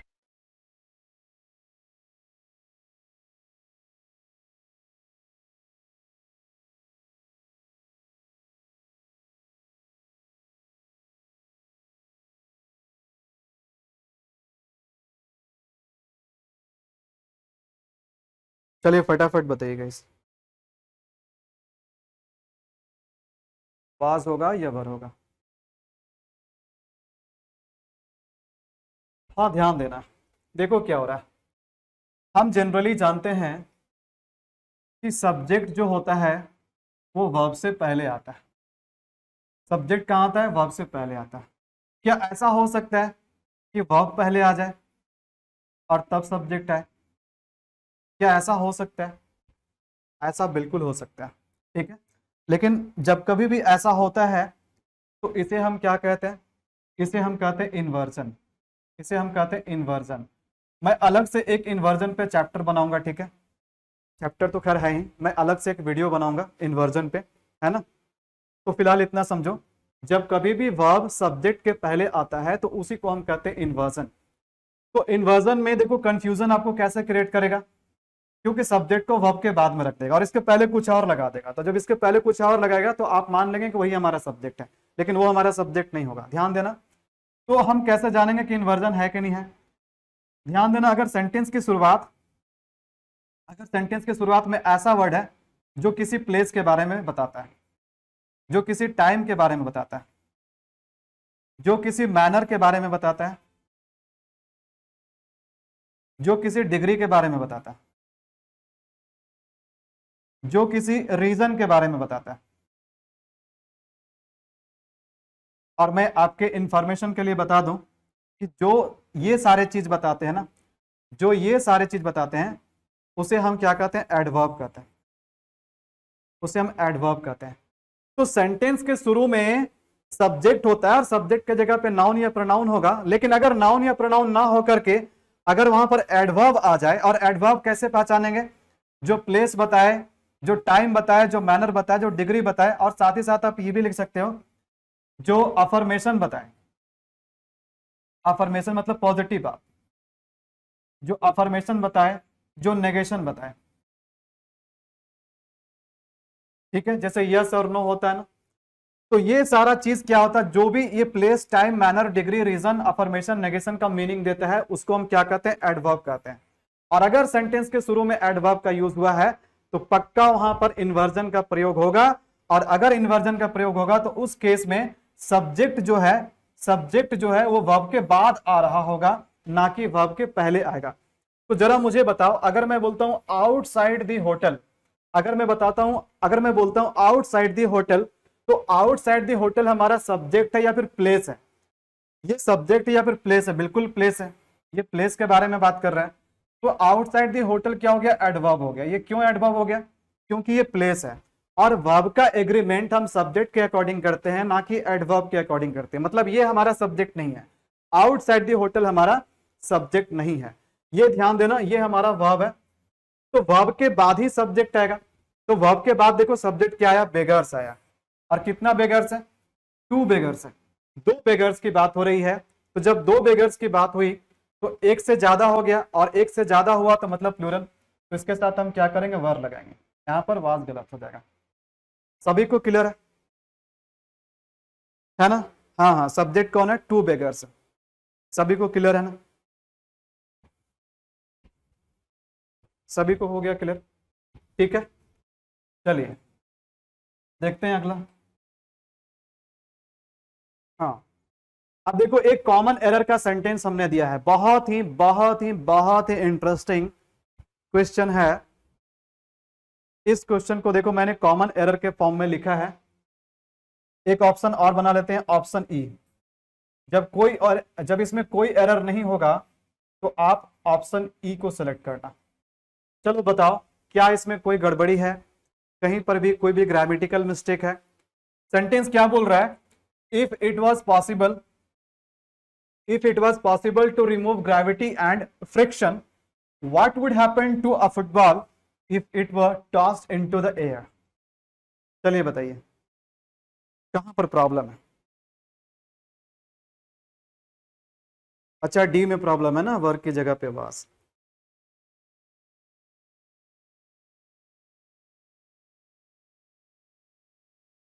चलिए बताइए प्रॉब्लम कहां पर है? प्रॉब्लम कहां पर है? हाँ, तो ध्यान देना है। देखो, सबसे पहले मैं इसका करेक्ट आंसर आप लोगों को बता देता हूं। इसका करेक्ट आंसर देखो क्या, इसका करेक्ट आंसर है ऑप्शन ए। फर्स्ट पार्ट में एरर है, फर्स्ट पार्ट में ग्रामेटिकल एरर है। और देखो एरर क्या है, यहां पर जो इट लगा हुआ ना, इट, इट के साथ यहां पर हम वाज नहीं लगाएंगे, बल्कि इट के साथ यहां पर हम वर लगाएंगे, यहां वर लगाएंगे। So if it was possible नहीं होगा, इफ इट वर पॉसिबल होगा। इट वाज पॉसिबल नहीं, इट वर पॉसिबल होगा। अब बोलेंगे सर कि आप ये क्या बोल रहे हैं, इट तो सिंगुलर होता है, इट के साथ हम वाज लगाते हैं। It was raining, it were raining नहीं बोलते हम लोग, इट वाज रेनिंग बोलते हैं। सर आप इट के साथ वर लगा रहे हैं, ये क्या बदतमीजी है। ध्यान देना, कभी कभी इंग्लिश के साथ बदतमीजी करना पड़ता है, क्योंकि इंग्लिश बड़ा ही बदतमीज लैंग्वेज है। ध्यान देना सभी को, एक चीज ध्यान देना सभी को, ये शायद आपने कंडीशनल सेंटेंस में पढ़ा होगा, जब हम हिपोथेटिकल कंडीशन या अनरियल या फिर इमेजिनरी कंडीशन के बारे में बात करते हैं। मैं बोलता हूं कि अगर मैं शेर होता तो तुम सभी को खा जाता, क्या मैं शेर बन सकता हूं?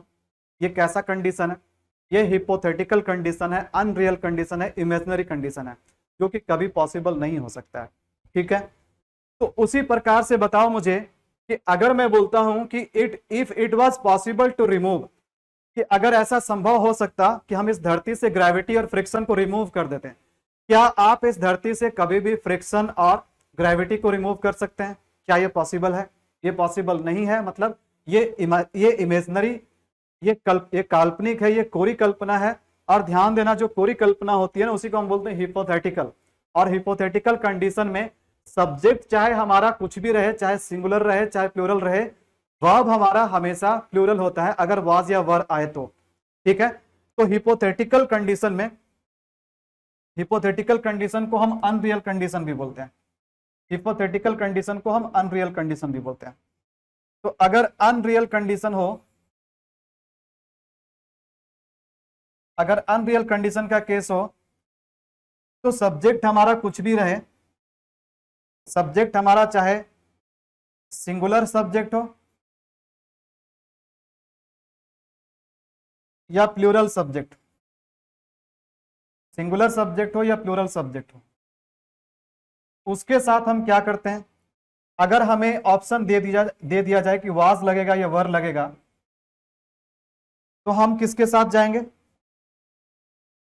हम जाएंगे वर के साथ। किसके साथ जाएंगे? वर के साथ जाएंगे। हम किसके साथ जाएंगे? वर के साथ जाएंगे। बात समझ में आ रही है ना? तो आगे अगर हम देखते हैं, यहां पर भी देखो, यहां पर भी वर लगा हुआ है, तो यहां पर सही है। लेकिन आपको लगा कि यहीं पर गड़बड़ी है। देखो यहां पर भी बात क्या है, यहां पर जब ये कंडीशन हमारा इम्पॉसिबल है तो ये भी इम्पॉसिबल है, ये हिपोथेटिकल है तो ये भी बात क्या है, हिपोथेटिकल है। तो इसलिए इट वाज पॉसिबल नहीं बोलना पड़ेगा, इट वर पॉसिबल बोलना पड़ेगा। बात समझ में आ रही है? सभी को ये कंसेप्ट क्लियर हुआ? सभी को ये कंसेप्ट क्लियर हुआ? ठीक है, जैसे देखो, ध्यान देना, थोड़ा सा मैं और आपको समझा देता हूं सिंपल एग्जांपल लेकर के। मुझे ये बता, मैं खेल रहा था, आई वॉज प्लेइंग या I were playing? I was playing या फिर आई वर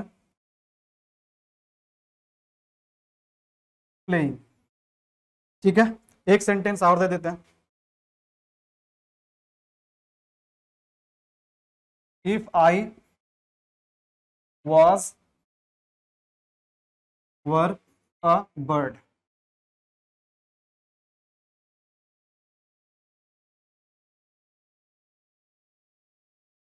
ठीक है, चलो इसको हटा ही देते हैं। तो अब मुझे बताना, आई वॉज प्लेइंग या I were playing? If I was a bird या फिर if I were a bird, क्या होगा बताओ? चलो मैं नंबर दे देता हूं। देखो ये पहला सेंटेंस है और ये दूसरा सेंटेंस। बताओ पहला वाला में क्या होगा और दूसरा वाला में क्या होगा? पहले वाला में क्या होगा और दूसरे वाला में क्या होगा? आई वॉज प्लेइंग या फिर आई वर प्लेइंग? और सेकंड वाला में if I was a bird या फिर if I were a bird? Last वाला में वर होगा ना। चलिए देख, ठीक है, बढ़िया। ध्यान देना, अगर मैं बोलता हूं कि मैं खेल रहा था, तो ये कोई कंडीशन नहीं है, कोई इम्पॉसिबल, हिपोथेटिकल, अनरियल या इमेजिनरी कंडीशन नहीं है, बस ये एक पास्ट का एक स्टेटमेंट है। तो इसलिए हम लोग ग्रामर का रूल फॉलो करते हुए यहां पर चलेंगे। आई के साथ क्या करेंगे? आई के साथ वॉज लगाएंगे, वर गलत हो जाएगा। लेकिन अगर हम बोलते हैं कि काश मैं एक पक्षी होता, काश मैं एक पक्षी होता, अगर मैं एक पक्षी होता, क्या मैं एक पक्षी बन जाऊंगा? क्या यह पॉसिबल कंडीशन है? ये काल्पनिक कंडीशन है, ये हिपोथेटिकल कंडीशन है, और हिपोथेटिकल कंडीशन में सब्जेक्ट चाहे कुछ भी रहे, वर्ब हमेशा हम क्या करते हैं, वर लगाते हैं। वाज का वहां पर कोई भी रोल नहीं होता है, वाज का वहां पर कोई भी रोल नहीं होता है। चलिए अब ध्यान देना, सब्जेक्ट वर्ब एग्रीमेंट का आखिरी क्वेश्चन, सब्जेक्ट वर्ब एग्रीमेंट का आखिरी क्वेश्चन, आखिरी कंसेप्ट, सभी लोग ध्यान से समझिएगा, ठीक है। चलो बताना है, सभी लोग बताएंगे। कैटल्स वर फर्स्ट डोमेस्टिकेटेड एनिमल्स, कैटल्स को ही पहले डोमेस्टिकेट किया गया था, ठीक है, पालतू बनाया गया था, घरेलू बनाया गया था। तो आप मुझे यह बताइए कि इस सेंटेंस में गड़बड़ी क्या है, इस सेंटेंस में एरर क्या है, गड़बड़ी क्या है, आप लोगों को कमेंट में बताना है। सेंटेंस है कैटल्स वर फर्स्ट डोमेस्टिकेटेड एनिमल्स, चलिए बताइए इसमें प्रॉब्लम क्या है, इस सेंटेंस में प्रॉब्लम क्या, ध्यान देना, बताइए। ये सब्जेक्ट वर्ब एग्रीमेंट यानी कि इस वीडियो का आखिरी लास्ट क्वेश्चन है, और इसके बाद आपका सब्जेक्ट वर्ब एग्रीमेंट का पूरा चैप्टर कंप्लीट हो जाएगा। चलिए बताइए। तो ध्यान देना कि इंग्लिश में कुछ ऐसे नाउन होते हैं, इंग्लिश में कुछ ऐसे नाउन होते हैं जो देखने में सिंगुलर लगते हैं बट मीनिंग से प्लूरल होते हैं, ठीक है। और कुछ नाउन ऐसे होते हैं जो देखने में प्लूरल लगते हैं लेकिन मीनिंग से सिंगुलर होते हैं, ठीक है। तो ये सारा चीज हम कहां सीखेंगे, नाउन के चैप्टर में सीखेंगे। बात समझ में आ रही है। और चूंकि नाउन का यहां पर भी क्या रिलेशन है, क्योंकि सब्जेक्ट के जगह पे नाउन आ रहा है तो नाउन के साथ तो रिलेशन होगा ही होगा यहाँ पर, यानी कि और भी छोटे छोटे क्वेश्चंस अगर सब्जेक्ट वर्ब एग्रीमेंट से आएंगे तो उसके लिए आपको नाउन का चैप्टर पढ़ना पड़ेगा। अगर आपका नाउन का कंसेप्ट क्लियर है तो सब्जेक्ट वर्ब एग्रीमेंट में आप 100% परफेक्ट हो जाओगे, ठीक है। ध्यान देना, गड़बड़ क्या है, सबसे पहला गड़बड़ है कि कैटल्स ऐसा वर्ड होता ही नहीं है, कैटल्स करके ऐसा वर्ड होता ही नहीं है। सही वर्ड क्या होता है, कैटल होता है, सही वर्ड क्या होता है, कैटल होता है। ये हमारा करेक्ट वर्ड है, ये हमारा करेक्ट वर्ड है, कैटल हमारा क्या करेक्ट वर्ड है। और ध्यान देना जब हम कैटल लिखते हैं, ध्यान देना कैटल ही हमारा करेक्ट वर्ड है, और कैटल में हम कभी भी अलग से एस या ईएस नहीं लगाते हैं। और कैटल देखने में सिंगुलर लग रहा है लेकिन वास्तव में मीनिंग से क्या है, ये मीनिंग से ये प्लूरल है। कैटल मीनिंग से क्या है, मीनिंग से प्लूरल है। अगर ये मीनिंग से प्लूरल है तो सबसे पहला हम इसमें सुधार क्या करेंगे, यहां से एस हटाना पड़ेगा, यहां से एस हटाना पड़ेगा। और दूसरा हम क्या करेंगे, यहां पर हमारा वर्ब बिल्कुल सही है, हमारा वर्ब बिल्कुल सही है, ठीक है। अगर ऐसे लिखते हैं the cattle was grazing, the cattle was grazing, तो यहां पर बताओ यहां पर गड़बड़ी क्या हो गया, यहां क्या गड़बड़ है। तो यहां पर देखो क्या गड़बड़ है, कैटल भले ही देखने से सिंगुलर लगता है लेकिन मीनिंग से क्या होता है, मीनिंग से प्लूरल होता है। तो इसलिए यहां पर वाज नहीं लगाएंगे, यहां पर वाज के जगह पे क्या लगाना पड़ेगा, यहां पर वाज के जगह पे वर लगाना पड़ेगा, वाज के जगह पे वर लगाना पड़ेगा। तो कैटल वर फर्स्ट डोमेस्टिकेटेड एनिमल्स, कैटल वर ग्रेजिंग। बात समझ में आ रही है। तो कुल मिलाकर के ये हमारा प्रॉब्लम कैसे क्रिएट हुआ, नाउन से रिलेटेड यहां पर प्रॉब्लम था। तो ध्यान देना नाउन के चैप्टर को भी बहुत अच्छे से पढ़ो आप लोग, अगर आप सब्जेक्ट वर्ब एग्रीमेंट के सारे क्वेश्चंस को सॉल्व करना चाहते हो भी बहुत अच्छे तरीके से। तो कुछ क्वेश्चंस आपको नाउन से रिलेटेड आएंगे, और नाउन वाला कंसेप्ट मैं यहां पर नहीं बताऊंगा क्योंकि पता चलेगा कि हम चले थे सब्जेक्ट वर्ब एग्रीमेंट पढ़ाने के लिए, हम बीच में नाउन में घुस गए, और नाउन अपने आप में बहुत बड़ा चैप्टर है। तो जब मैं अलग से नाउन का वीडियोस बनाऊंगा, हालांकि पहले भी नाउन की 1-2 वीडियोस मैंने बना करके रखे हैं, लेकिन सारे पुराने मैं फिर से बनाऊंगा, अच्छे तरीके से बनाऊंगा, फ्रेश बनाऊंगा, और कंप्लीट चैप्टर आपको पढ़ाऊंगा नाउन का। तो जैसे नाउन को आप कंप्लीट पढ़ोगे तो नाउन से सारा प्रॉब्लम तो आपका सॉल्व होगा ही होगा, साथ ही साथ आपका सब्जेक्ट वर्ब एग्रीमेंट में भी पूरा आप क्या हो जाओगे, परफेक्ट हो जाओगे। तो ध्यान देना, अगर आप चाहते हैं कि सभी ग्रामर के चैप्टर को हम फुल कंसेप्ट के साथ फुल लेंथ में पढ़ाएं, तो बिल्कुल आप क्या करना, इस चैनल को दूसरे को रिकमेंड जरूर करना, चैनल को शेयर करना, ज्यादा से ज्यादा लोगों को इस चैनल से जोड़िए, इस चैनल को एक बड़ा सा परिवार बनाइए, ठीक है। आप लोगों से मेरा यही उम्मीद है। अभी आने वाले क्लास में एक लाइव सेशन और आऊंगा जिसमें कंप्लीट हम प्रीवियस ईयर के क्वेश्चंस प्रैक्टिस करेंगे जो कि सब्जेक्ट वर्ब एग्रीमेंट के होंगे, ठीक है। तो बस इन्हीं शब्दों के साथ आज का वीडियो को हम समाप्त करते हैं, मिलेंगे आपसे अगले लाइव सेशन में। Till then it's a goodbye. जय हिंद, जय भारत।